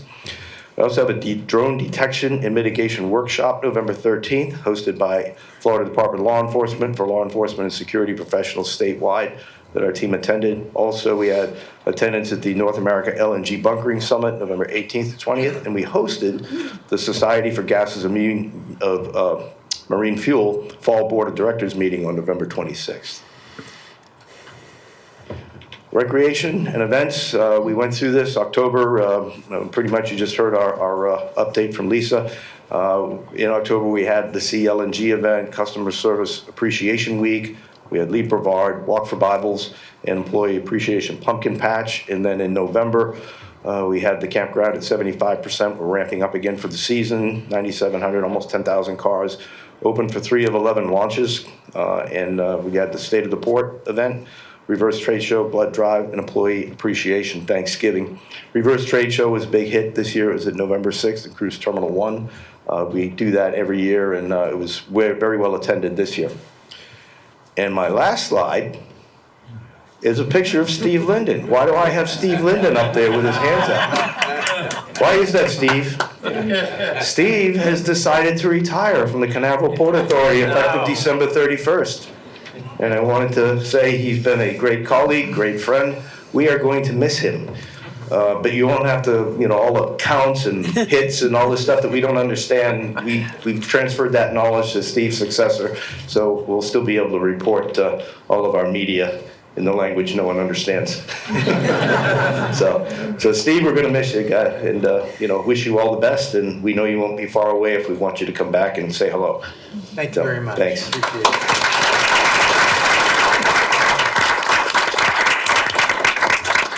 That's my report, unless you want to make a speech, Steve. Okay, thanks. Any questions? Oh, good. Commissioner Craig, you might want to, if you want to move here so you can see it on the. I appreciate it, but it's. I don't know if you can see it. I'm peeking over here, but Okay. that was in the way. Now I can see I the was little- remiss in not saying, well, this is vacant and it's. No. And then you crane your neck and have to, okay. I appreciate that, thank you. Okay. Financially, Jeff Long. Things must be good. He's got a smile on his face. Good morning, Commissioners, Mr. Beislein and Captain Murray. I am pleased to review our fiscal year 26 year-to-date results with you this morning. I'm also happy to report that the momentum that we built in fiscal year 25 from a financial perspective continues into fiscal year 26. So as you know, we did not have a November commission meeting. So this is our first look at our early results from fiscal year 26. So I'm going to be presenting our closed October financial results, also discussing data and statistics from our cruise and cargo operations. And because of the hard work of the finance and accounting team, putting in some extra long hours, we will also, as Captain Murray mentioned, be presenting our November financial results. They're not closed, but I am comfortable in presenting those numbers to you this morning. So that prevents us from having to wait until our next commission meeting, which is not until January 28th, to see how November performed. So after I review our October results and then also our November results, I will conclude my presentation by taking you through our final fiscal year 25 discretionary bonus calculation and ask for approval. So the big picture for fiscal year 26 is that we continue to do well financially. For the 2 months ending November, our operating revenues are about $3.3 million above budget, or about 10%. Our operating expenses for the 2 months are about $1.6 million under budget, so favorable as revenue is as well. And that's about a 6% favorable variance on our operating expenses. So we need this financial strength, these financial results that we have been experiencing. We need these to continue. We need to continue being in a very strong financial position, because as you know, we have significant investments that are taking place in the next couple of years. In fact, just during the 12 months of fiscal year 26, we have $258 million projected to be spent on capital projects. That's over $250 million. So before I jump into the details, I wanted to mention one significant item that has occurred the first 2 months that actually represents about 57% of the favorable variance relating to revenue, and that is our parking revenue, which is $1.9 million above what our budget was for October and November. So as you know, October 1, we increased our parking rates on a daily basis from $17 up to $20. And of course, we built that into our budget. But what we have found, instead of losing cruise passengers to other off-site parking, we actually gained, even though we increased pricing, we actually gained many more cars parking here at the port. So from an economics perspective, that is basically our parking demand here at the port is inelastic, meaning that a price increase does not significantly impact the consumer's choice.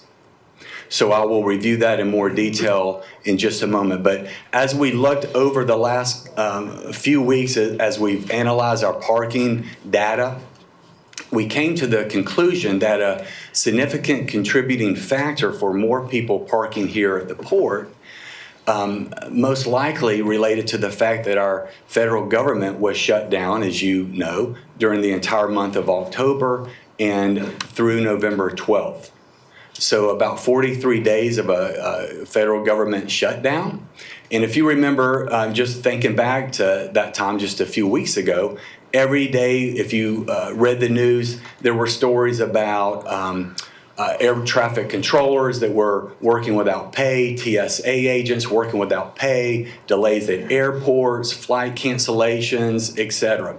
So we believe during that time and leading up to that time, many people that would have flown into Central Florida to catch their cruise perhaps decided to drive down to the port. So that's one contributing, probably the leading contributing factor for our parking being increased. Additionally, coinciding with that over the last few months has been the fact that gas prices have dropped about 10 or 15%. So again, another factor that increased parking above our budget. So we will continue to look at our data, especially over December and January, to see how parking, what the impact of the federal shutdown ending, what impact that might have, and I would predict to say that parking will probably be a little bit more in line with our budget.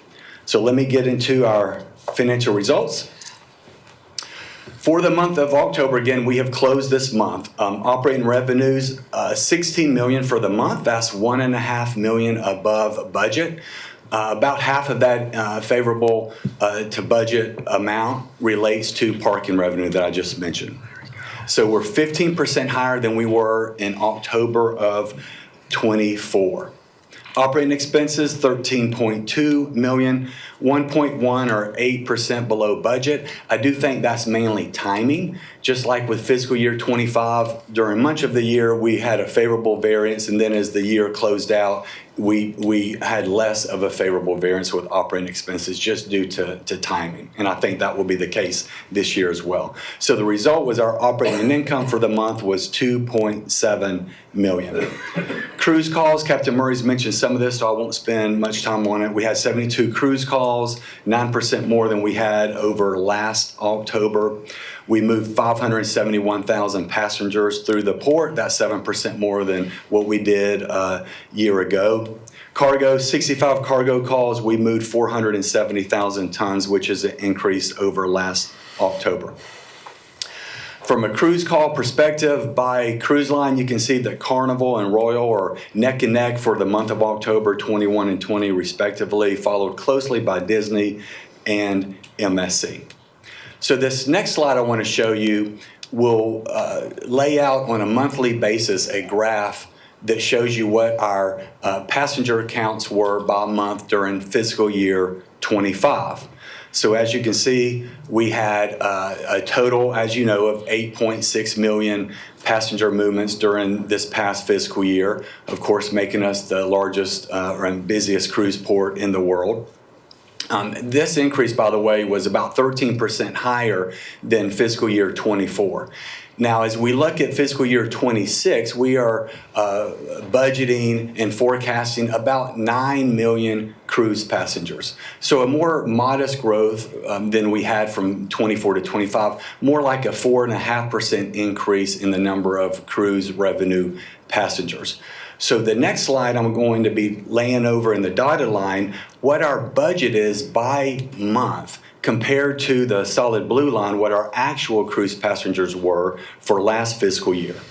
And as you can see, we have budgeted the first few months of the new fiscal year to have higher passenger counts than we had last year. But I wanted to point out in March and April, we actually are budgeting less cruise passenger traffic than we had last March and April. And that is due mainly to a couple of ships that will be in dry dock for several weeks during March and April, one being the Carnival Glory, another one being the MSC Seashore. So, we're hoping we will exceed our budget projections for cruise revenue passengers, but I wanted to just point out the what we expect to see in the coming months, keeping in mind that the passenger growth from fiscal year 25 to 26 is modest at 4.5%. Now, we are definitely very excited about what's coming in fiscal year 27, and we'll get into that later in the year. So this next slide shows the activity for the first 2 months of fiscal year 26, the actual cruise activity represented by the green bar. So we actually exceeded budget ever so slightly, about 4% higher than what we had projected for fiscal year 26 from a passenger movement. So obviously, when I do future financial presentations, I will show you how this trend is, what our actual cruise passenger trend is compared to budget. From a cargo perspective, we had a great month. We exceeded our revenue projections for October and November. Total cargo revenue, $2.5 million for the month of October. That breaks down in fees, wharfage, dockage, et cetera, about 1.5 or 75% of that. And then about 25% represents cargo rent that we receive from our cargo partners. You can see the breakdown in the tons that we moved, led by fuel and forest products. Other operating revenues for the month of October totaled $870,000, which, right on budget, very similar to where we were last year. That breaks down in other leases we have non-cargo related throughout the port, recreation, jetty park, and miscellaneous revenue consisting mainly of ground transportation. So taking a look at our monthly October revenues by different categories, I'll draw your attention to the very bottom. Our total operating revenues were $15.9 million for the month of October. That exceeded our budgeted amount of $14.5 million by about $1.5 million, so about 10%. And if you look at the largest favorable budget variance, you can see $737,000 relating to cruise parking. Followed by cruise revenue and also cargo. Operating expenses for the month of October, we came in at $13.2 million, which was $1.1 million below budget or 8% favorable. Again, a lot of that is timing. And as we consider our non-operating revenues and non-operating expenses, which actually netted out, our bottom line, what we call our addition to net position for debt reduction and future port development, infrastructure investment, et cetera, for the month of October was $2.8 million. So now taking a look at the monthly projected numbers for November, and these are pretty solid numbers or I wouldn't be presenting them. Our total revenues for the month, $21.5 million. That was $1.8 million above what our monthly budgeted amount was for November. So a 9% favorable variance. And you can see the lion's share of that favorable variance relates to cruise parking, $1.1 million, followed by cruise. So it will be very interesting to see how cruise parking performs in the coming months. From an expense standpoint for the month of November, again, favorable about $500,000 or about 3.8%. So as we combine the 2 months, October through November, you can see our total operating revenues, $37.5 million, $3.3 million above budget, 9.6, which as you can see, about 57% of that favorable variance relates to cruise parking, and the other 25% relates to cruise revenue, which is off to a great start for the fiscal year.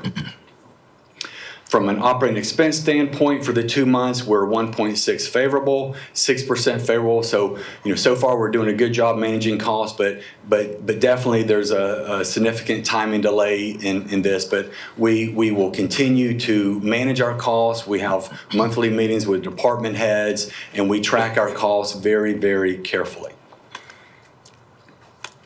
So before I actually ask for questions and ask for approval for our financial results, I just wanted to commend several staff for the parking revenue favorable variance that we have. It doesn't happen just automatically. We have a very large team, a team of about 50 people in our cruise operations area and ground transportation area, and they work tirelessly. Every day we have cruise ships in, many days, six cruise ships in, rain or shine, they're out there helping manage cars, sending them to the right garage, sending them to a surface lot if the garage is full, managing kind of when the garage will be full. So they work very, very hard. They also oftentimes tell cruise passengers that, hey, you're at the wrong terminal. You need to be at Terminal 5, Cruise Terminal 5, not Cruise Terminal 1.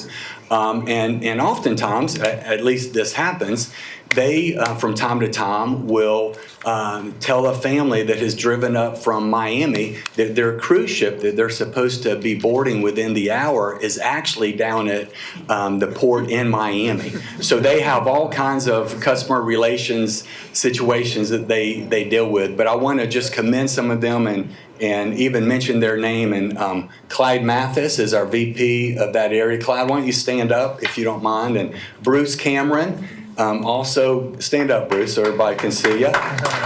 Stephanie Dobson, I don't know if she's here or not in the commission meeting, but she's a big part of our cruise operations team. And also John Lynch. Is John in the audience?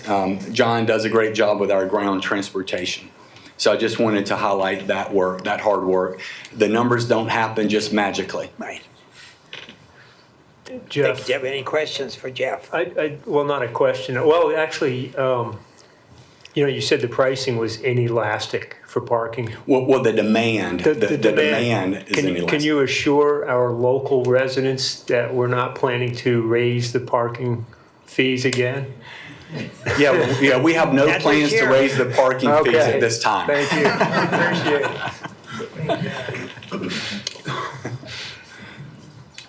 Okay, the chair would consider a motion to approve the financial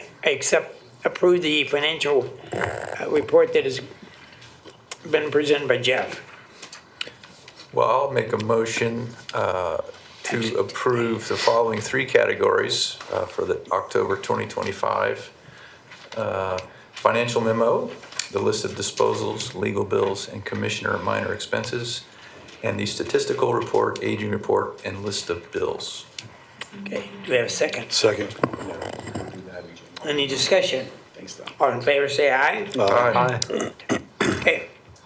Okay, I'm going to transition to our fiscal year 25 discretionary bonus and walk you through the final results of that plan and ask for approval to pay us. So as you recall, over a couple of years ago, in summer of 2023, the Board of Commissions approved a discretionary bonus plan for the staff here at the Port.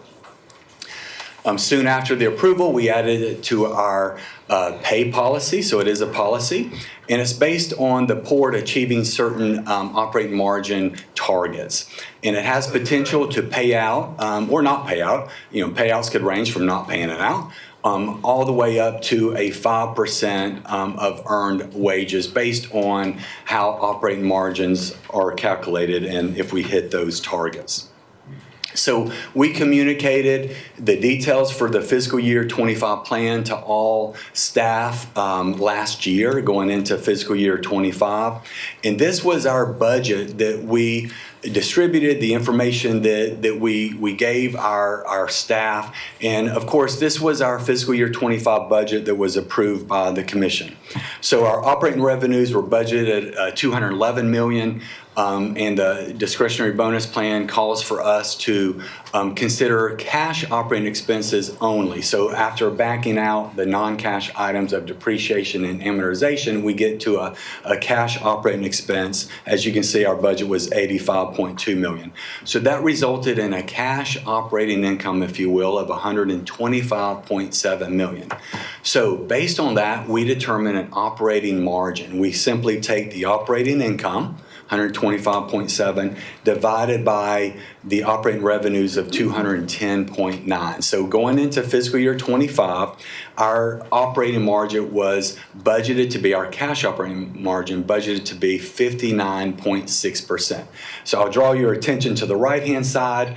The way the discretionary bonus program worked is if we only achieve 59.6, so we hit budget, or actually even did better than budget, went up to 56.8%, there would be no bonus payout. But every 0.3 of 1% that we could improve the cash operating margin by would equate to a 1% bonus payout. So going from 59.6 all the way up to 60.5, 60.8, and 61.1%, you can see there what the payouts would be. So that's what our plan was in our budget for fiscal year 25. Now the next slide I'm going to show you is what we actually did for fiscal year 25. Our operating revenues were significantly above our budget operating revenues. We came in at $218 million. And after deducting non-cash items of depreciation and amortization, we had cash operating expenses in fiscal year 25 of 85.6, resulting in cash operating income of 132.8. So the operating margin from a cash perspective calculated out to be 60.8%. That's 132.8 divided by 218.4. And as you can see on the right-hand side, that equates to a 4% discretionary bonus payout to the staff. Now this next slide shows side by side what the budget amounts were that I have already gone through, and then to the right what the actual. So you can kind of compare the two, and you can see that the significant favorable variance, the improvement to the operating margin, for the most part came from increased operating revenues. Instead of 211 million, we had over 218.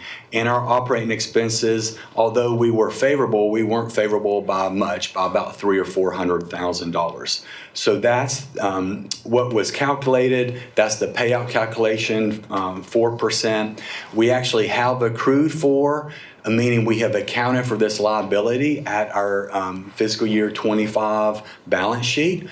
This payout will result in including FICA taxes and benefits, et cetera. The total amount equals about $1.2 million. And again, we have already recorded that. We have that as a liability in our fiscal year 25 September balance sheet. So based on the pay policy that was established 2 years ago, and based on the fact that we exceeded certain financial criteria, we are requesting from the board approval for us to pay this 4% bonus incentive to CPay employees that all have a satisfactory meets expectation performance review, which we all do, all the staff does.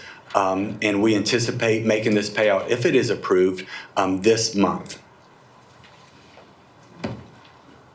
Not any discussion or motion? Well, just for discussion purposes, I've been on record of being opposed to the bonus program altogether, but I don't have a problem with the process. So I'll vote for this, and I'll make the motion to vote for it, Mr. Chairman. Is there a second? Did I hear that right? Did you kick him? Okay, any more discussion? All in favor, say aye. Aye. Motion's approved. Okay, thank you. Thank you. Okay, next item on the agenda is the December capital projects report. Bill Crow. Good morning, Mr. Chairman, and good morning, commissioners, and welcome, Commissioner Craig. My name is William Crow, Bill Crow, the VP of Engineering and Construction, and we have a full agenda today on the consent side from many departments. It really is always my honor to be able to present some of our highlights, some of our capital projects. I get to do that again today. So very exciting times here at Canaveral, and so much more to come. A few that I get to highlight today. I have 3 items that are all related to Cruise Terminal 10. So this is 2E, 2F, and 2G on the following slide. And as you know, we are in the process of expanding an active terminal in Cruise Terminal number 5.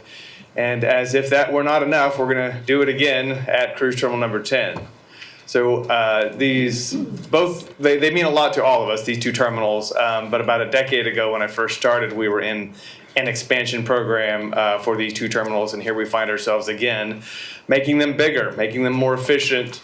And the ship itineraries, weekly itineraries, just continue to increase in these terminals. So item 2E is for landside design, and this will be for all of the roadways, the architecture for the cruise terminal expansion. Approximately a 30 to 45,000 square foot expansion is what we targeted through the feasibility study. I know a few cruise lines have been asking for even larger facility expansions, so we will move forward at your approval with Bermelo Ahmil and their design team, RSNH, for those expansions. I did want to point out in the audience that Scott Bakos is here with us from South Florida. He drove up this morning, and also John Rice beside him as well. So Scott actually talked his wife into accompanying him this morning to the Port Authority Commission meeting. So really grateful to have their partnership at the port, excited about this expansion. 2F is on the water side, and this is an Atkins and Jacobs partnership. And I can recall, I have Gary at the back of the audience, and I didn't know if I saw Mel Scott in here earlier, Jeff Lucas from Atkins. But nonetheless, very valued partnerships.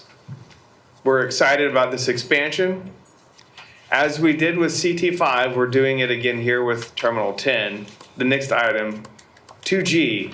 We're actually onboarding our CM at risk contractor, and PCL had some representatives at the back of the audience as well, seeking permission for pre-construction services.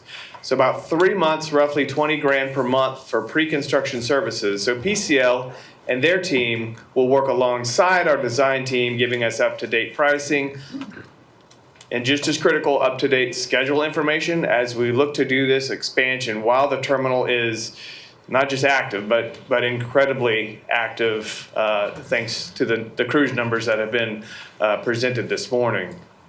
So I'm seeking your approval to allow us to award these 3 contracts to these valued partners, and we're going to hit the ground running with Cruise Terminal 10 improvements. Moving on, our Nix ground up mega ship terminal in Cruise Terminal number 4. A team that we have not partnered with before directly, at least not in my tenure here at the port, but also Arquitectonica is with us in the audience. Alejandro Gonzalez is here, came up from South Florida, Gustavo Barenblum with BBA. So we really are fortunate to have some of the heavy-hitting cruise terminal architects, most all employed here with us on various projects at Canaveral. It's a point of pride and something that we are going to greatly benefit from. On the Arquitectonica team, we have WSP in support, and also Kinley Horn and Associates. If you recall, Kinley Horn, Matthew Gillespie that's here with us, they're spearheading the master plan improvements down at Jetty Park as well. Any questions on either Terminal 10 or Terminal 4 improvements? There's a rendering of a potential concept for the front entrance of Cruise Terminal number 4. Last but certainly not least, something I wanted to highlight was a new effort with Bermelo Ahmil, owned by Woolpert. Woolpert is a well-known spatial data analysis firm with a great expertise in this area of geographical information system. So we, pre-pandemic, had a GIS effort. During the pandemic, it was put aside. We are resurrecting that effort, and port-wide wanting to implement a geospatial enterprise system that will yield many benefits to the port. As you see from the list of the scope of services, it's going to be cross-department useful. It's going to involve input from the real estate department, obviously, of course, engineering and environmental, process improvement, operations, public safety and security. There's some potential there. So we've done a lot of discussion and meeting and scope development with various departments in the port. We're really excited about kicking off this project. It's a 3-year effort, basically 3 phases by calendar year, phase 1, phase 2, phase 3. The first calendar year expenses, I think, is about $260,000. And then an aggregate total of $1.2 million by the finalization of the implementation.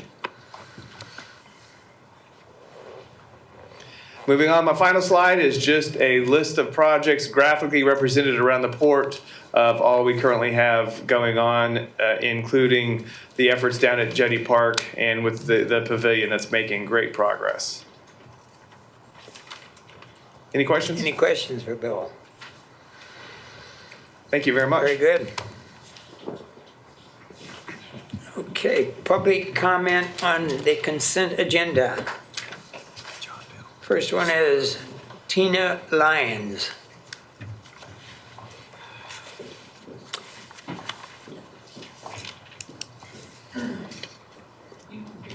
Thank 3 you. minutes is what's allowed. Can you hear me? Yes, okay, I could hear myself. Hi, my name is Tina Zitten-Lyons. I live in Satellite Beach, formerly the Assistant Director of Solid Waste for Brevard County, and I'm here today representing Wasteline Solution, who bid on the RFP for solid waste collection services, consent item 3H. We were not selected. I just wanted to introduce myself, the company, and say that we work in port operations with the cruise lines in the other ports in Florida.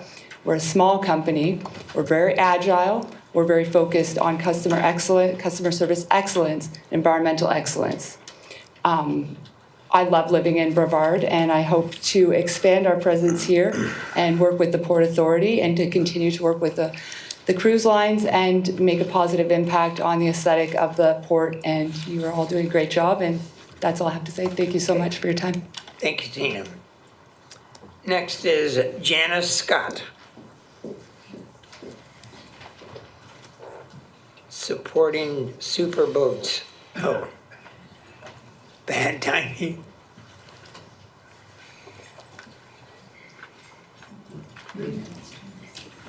Wow, that happened fast.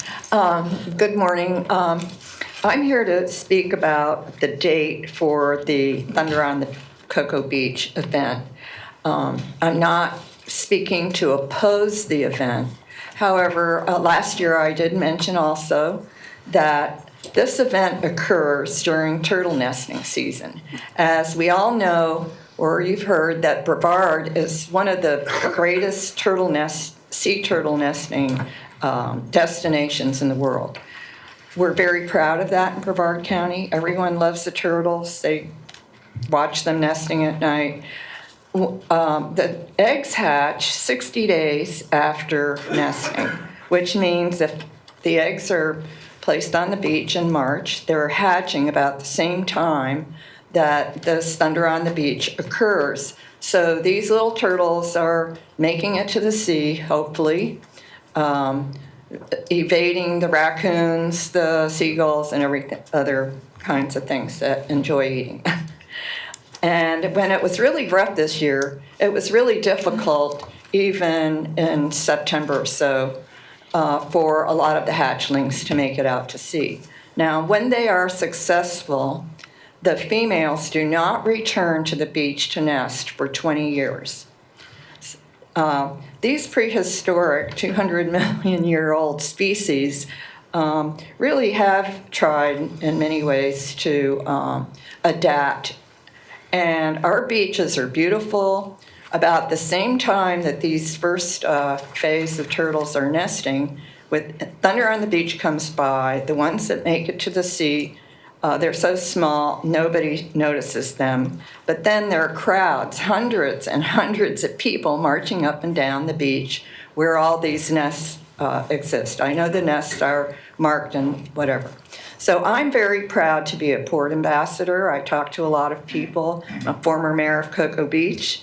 And I just ask you, because you're such a beautiful port, so influential here in Brevard in Florida, to do what you can to try and change the date to sometime in November before the right whales get here in late December, January. That's the right thing to do. I really hope that you will consider doing that in the future. Thank you. Thank you, Janice. Okay, the consent agenda. Starting with Commissioner Markey, do you have any items that you want to pull? None. Okay. Commissioner Lloyd. 2H. 2H. Fritz. 3F. And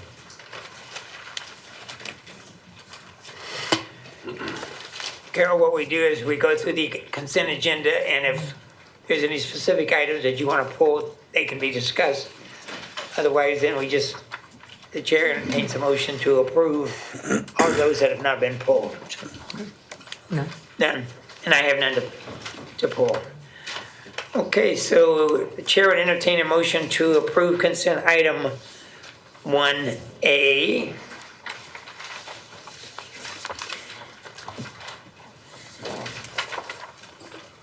Two, 2A, 2B, 2C, 2D, 2E, 2F, 2G, 2I, 2J, 3A, 3B, 3C, 3D, 3F, 3G, 3H, 4A, 5A, 5B, 5C, 5D, 5E, 5F, and 6A. Chair would entertain a motion to approve those consent items. So moved, Mr. Chairman. Okay, moved and seconded by, Second. okay, discussion, all in favor say aye. Aye. Okay, they're approved. Consent item 2H. And Bill, before you get up, this question's more for staff about the timing of the relocation of the Blue Point facility and how we're doing on that particular project, just for the simple fact of, I think the community wants to make sure that we're going to have a place for our recreational boaters before we have a new cruise terminal that's going to be voted on, planned on, money spent on. So just maybe. I can quickly address that. You know, we're working with Cape on their wind down as their lease approaches the end, and Blue Points is in its final year. We did the notification. It'll continue to operate as a dry stack marina through the year. So there's no plans to shut anything down in the next 12 months. So. Well, as we move forward, though, I'd like to just make sure that unless we have a new facility in place, I personally will have a problem voting on spending money on a new cruise terminal. That's always been the plan, to have a new facility in place beforehand. Okay. That hasn't changed. All right, very good. Thank you. With that, I would like to make a motion on 2H to approve that, Mr. Chairman. Second? Second. Second. Commissioner Markey, discussion, all in favor say aye. Aye. Motion's approved. 3F.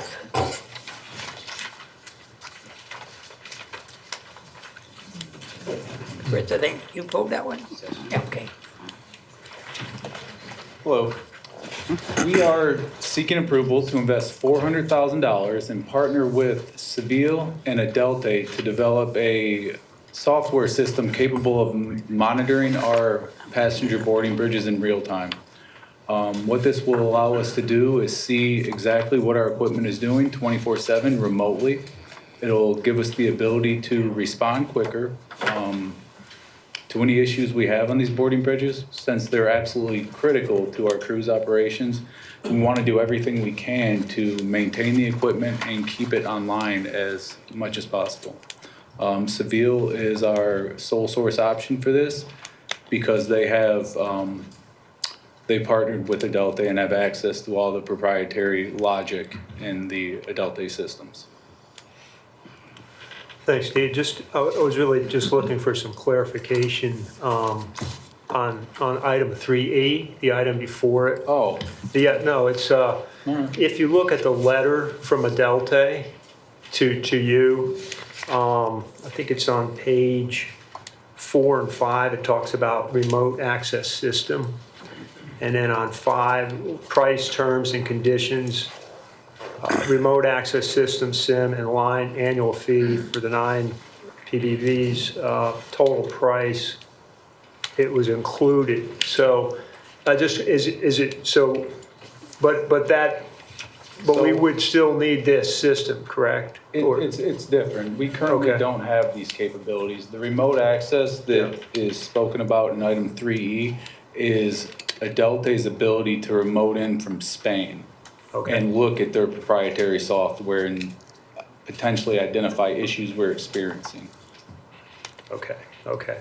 Yeah, I just wanted to, because I wasn't sure if we were, They're two separate. duplicity. Okay. Yeah. Okay, with that, Mr. Chairman, I'd like to make a motion to approve item 3F. Second? Motion made and seconded. Discussion. All in favor say aye. Aye. Motion's approved. Thank you very much. That concludes the consent agenda. Now we will have public comment. I have, I think, 5 or 6 cards, 5. First one is Teresa Miles. And I remind each speaker that you have 3 minutes. Melanie will sort of keep you on time. If I knew I was going to have to wait for 2 hours, I'd have made a PowerPoint. Oh, okay, well. But I didn't because I'm old school. January 28th, we have another meeting, yeah. Well, now, I'm Teresa Miles. I've been here, came down from New York with my parents in 1974, and been on Merritt Island ever since. So I'm a local girl, raised my kids on the island. They grew up. Now I got grandkids, they come to see me. And I'm just showing you where I live, where they want to put a little gas thing. And so our neighbors were all just kind of concerned. We're glad we heard what they had to say. People are still giving me text messages about what they wanted me to ask. We're thankful for Fritz bringing it to light and helping us to understand. We love transparency. Okay, we think that's great. I thought it was interesting when they said Canaveral LNG because they're looking at Merritt Island. So even though it's called Canaveral, it's really Merritt Island that they're looking at, okay? So I gotta do this, sorry. Do you see the little yellow spot that I highlighted on the right at the port? That's already the tank farm for the Space Center and what they use there. So I've been trying to research and do a little information on that for myself, but there's also lots of land up there. And being it's already a tank farm, I don't know why they're not considering that because it's close. They don't have to use our waterways, transport all those barges through the canal. I was also thinking about the lagoon and the new aquarium and how that would affect as they go through. Also, people were telling me these are just the points because we need to talk about them and think about them. And I appreciate you, Fritz, for letting me know. As far as what would we see on the island, you see how close I am? I get that northern breeze. All my neighbors do. So it would come right to us. What are we going to hear? What are we going to smell? What are we going to see? As it is, when my kids come to visit me, they're like, Mom, what is that noise coming off the highway? I said, that's all the traffic going to the port. And so they're like, we don't want to sit and listen to this anymore. So we are the local residents. We've been here a long time. We know you love us. We love you. We love to see development. We just want you to not forget us because we all have personal lives as well. And these are really things we need to know as far as the transportation of the LNG coming in. I realize it's coming from Georgia. And they say, oh, it's not a far distance and it's going right through the ocean. Okay, so that's great, but as they come over the highways, how are they getting there? What's the final response to that because of traffic going in and on and out of the traffic? You know what I mean? The highway. And so I don't know what else I could say, but you get it. We want to be safe. That's the bottom line. We want to be safe and hear us. Okay? Thank you for all you do. Thank you. Mac McLeod.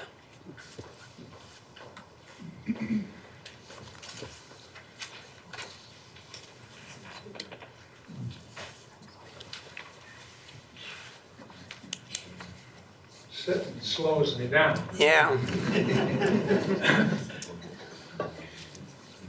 Happens to all of us.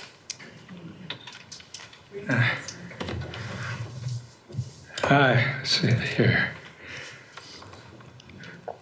Why Port Canaveral is #1 worldwide. Oh my goodness. I'm so excited about that. I gotta admit that I never thought that would happen. Well, let's see here.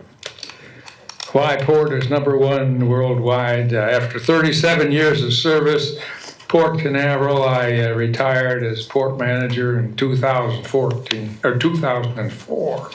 That was a long time ago, even there.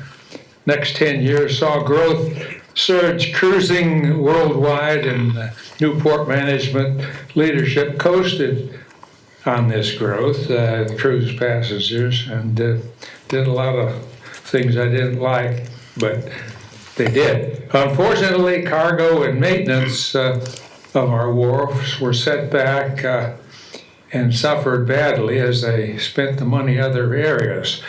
This commission in 2014 employed a total new staff, and which was headed by John Murray, and who strengthened our staff greatly with many new employees, including particularly though in engineering and lobbying. I mean, it just pulled us way back.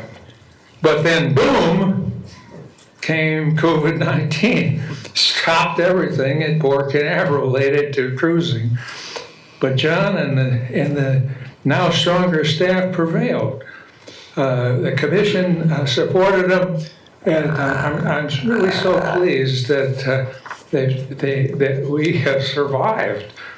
Even stronger now, and this year we were awarded this cruise passenger title of the world, and my hat is off to John and the commission, and particularly the staff too. I mean, I'm so pleased. I really never thought it would happen, and I know I'm taking some time, but I hung in there. And so, yeah, I'm done. No, Back to continue.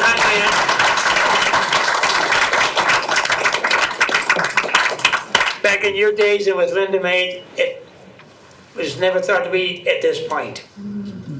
Next item on the next person is Vincent Ciparoni.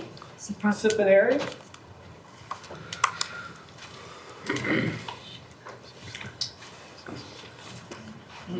Good morning, Commissioners. My name again is Vincent Cipaneri. I live at 1285 Potomac Drive, right across from the proposed site of the LG gas facility. And my concerns are obviously about safety. I know that they mentioned that they were concerned about being a proper distance from NASA and any explosions. My house is roughly about 2,500 feet from that facility proposal. I'm in the blast zone.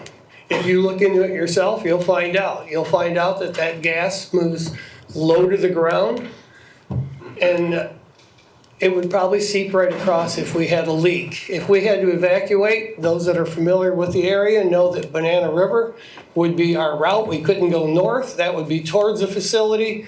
To go south, there's over 200 homes in our area. We wouldn't even get out. There's no fire station located nearby there. I wish that they could consider a different location. They went home to Maryland. I have to go home to my home.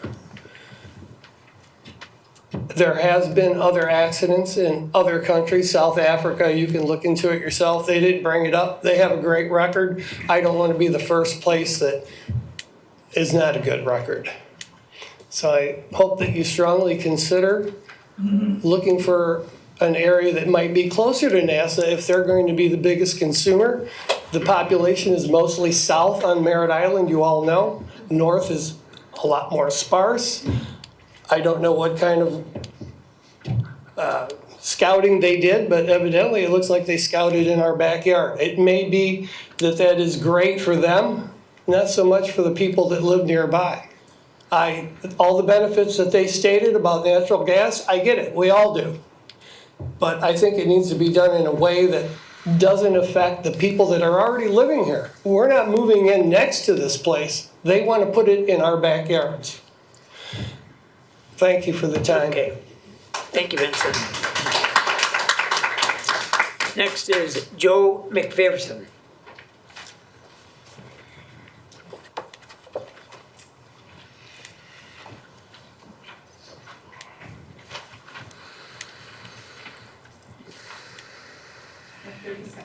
Good morning, Commission, and thank you for the opportunity to comment. You can see I'm not a good candidate for a rapid evacuation. My name is Joel McPherson, and I live on Merritt Island, about 1,400 feet from the proposed LNG plant near the Banana River Drive, the Banana River, and the Barge Canal. My primary concern is long-term public health, including cancer risk, not just the possibility of a major accident. Liquefied petroleum gas, propane and butane, is heavier than air. When it leaks, it sinks. It remains at breathing level, especially in flat coastal areas like Merritt Island, where there are no natural barriers to force dispersion upward. This means exposure, when it occurs, is most likely to affect people where they live, work, and play. Propane itself is not classified as a carcinogen. However, industrial LNG facilities are not exposure-free. Over time, residents may be exposed to volatile organic compounds, VOCs, fuel contaminants, and combustion byproducts released during routine operations, equipment failures, flaring, maintenance events, or emergency responses. Some of these byproducts are recognized as air toxins, and long-term exposure to elevated air pollution is associated in public health literature with increased cancer risk along with respiratory and cardiovascular disease. These risks are not evenly distributed. Children breathe more air per pound of body weight. Their organs are still developing and they spend more time outdoors. Seniors and people with asthma, heart disease, and compromised immune systems are less able to tolerate chronic air pollution. If emissions remain near ground level, exposure can infiltrate homes, schools, and playgrounds even when residents are indoors. This site is especially concerning because the surrounding waterways and canals can channel heavy gases, potentially prolonging exposure and complicating evacuation. A specific health risk in air dispersion modeling, including cumulative and chronic exposure, not just catastrophic, thank you. Okay, this is not a criticism of Chesapeake Corporation, Port Canaveral, or the proposed plant itself, and it does not suggest bad faith or poor intentions by any of the parties involved. However, public records show that even large, experienced energy companies operating under modern safety systems have suffered rare but catastrophic accidents when safety controls failed.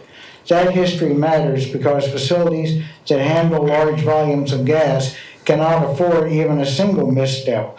For that reason, the issue is not whether a plant can be operated safely in theory, but whether it should be placed near homes, schools, and vulnerable populations at all.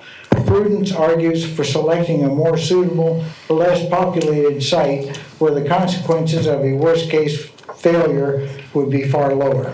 Thank you. Thank you, Joel. Next is Todd Romberger.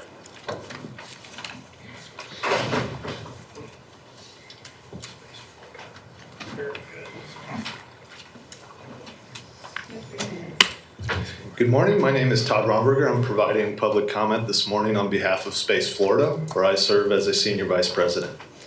Through strategic investments in space transportation and infrastructure, Florida has made the development and growth of the space industry a priority, investing heavily in roads, utilities, and energy infrastructure and facilities at the spaceport. As you know, and it has been mentioned this morning, this year Cape Canaveral has, for the first time in our history, topped 100 annual launches, and this growth is expected to accelerate in the coming years. So not only do we have the #1 cruise port in the world, we are also home to the #1 spaceport in the world. As the primary fuel source for the next generation of launch vehicles, liquid natural gas, LNG, is a critical commodity for the space industry. Reliable and efficient supply of LNG in volumes necessary to support future projected launch rates will help ensure we can meet future operational needs and support key national security initiatives. Space Florida encourages the Commission to incorporate projected spaceport requirements and the necessary energy infrastructure into your long-term planning for Port Canaveral and the Brevard County region. Thank you. Thank you, Todd. Okay, that's the last public comment card. Commissioner reports. Commissioner Markey. I had the pleasure of attending the welcoming ceremonies for both the Celebrity Apex and Disney Destiny earlier in November. Beautiful ships, and just a continuing illustration of how busy we are. Friday, I plan on attending the Cocoa Village Boat Parade. That was customarily Commissioner Justice's fun activity. I'm happy to do so. I'm excited about it. We'll be entering one of our fire boats in the parade, so I'm looking forward to that. And Merry Christmas, everyone.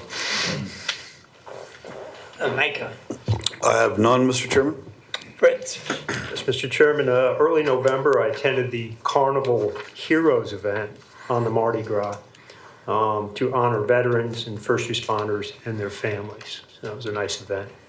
Thank you. For my report, I'd like to just give an update, a report about the Junior Ambassadors Program, which we've had for the last 2 to 3 years at the port. This year, we had 12 junior ambassadors representing 7 high schools and 1 homeschool.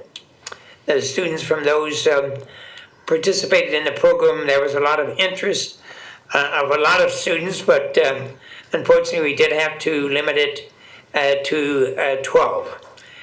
The first meeting was held September 12th with Wayne Justice as the board representative.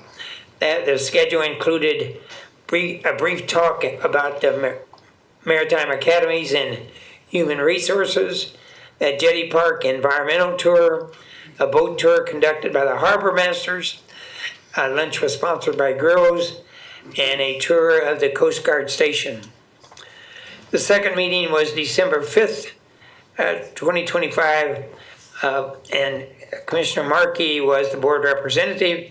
That schedule included a tour of the in-structure, formerly ASI facility, a visit with the Brevard County Sheriff's Department dogs, a tour of the fireboat, lunch was provided by Fish Lips.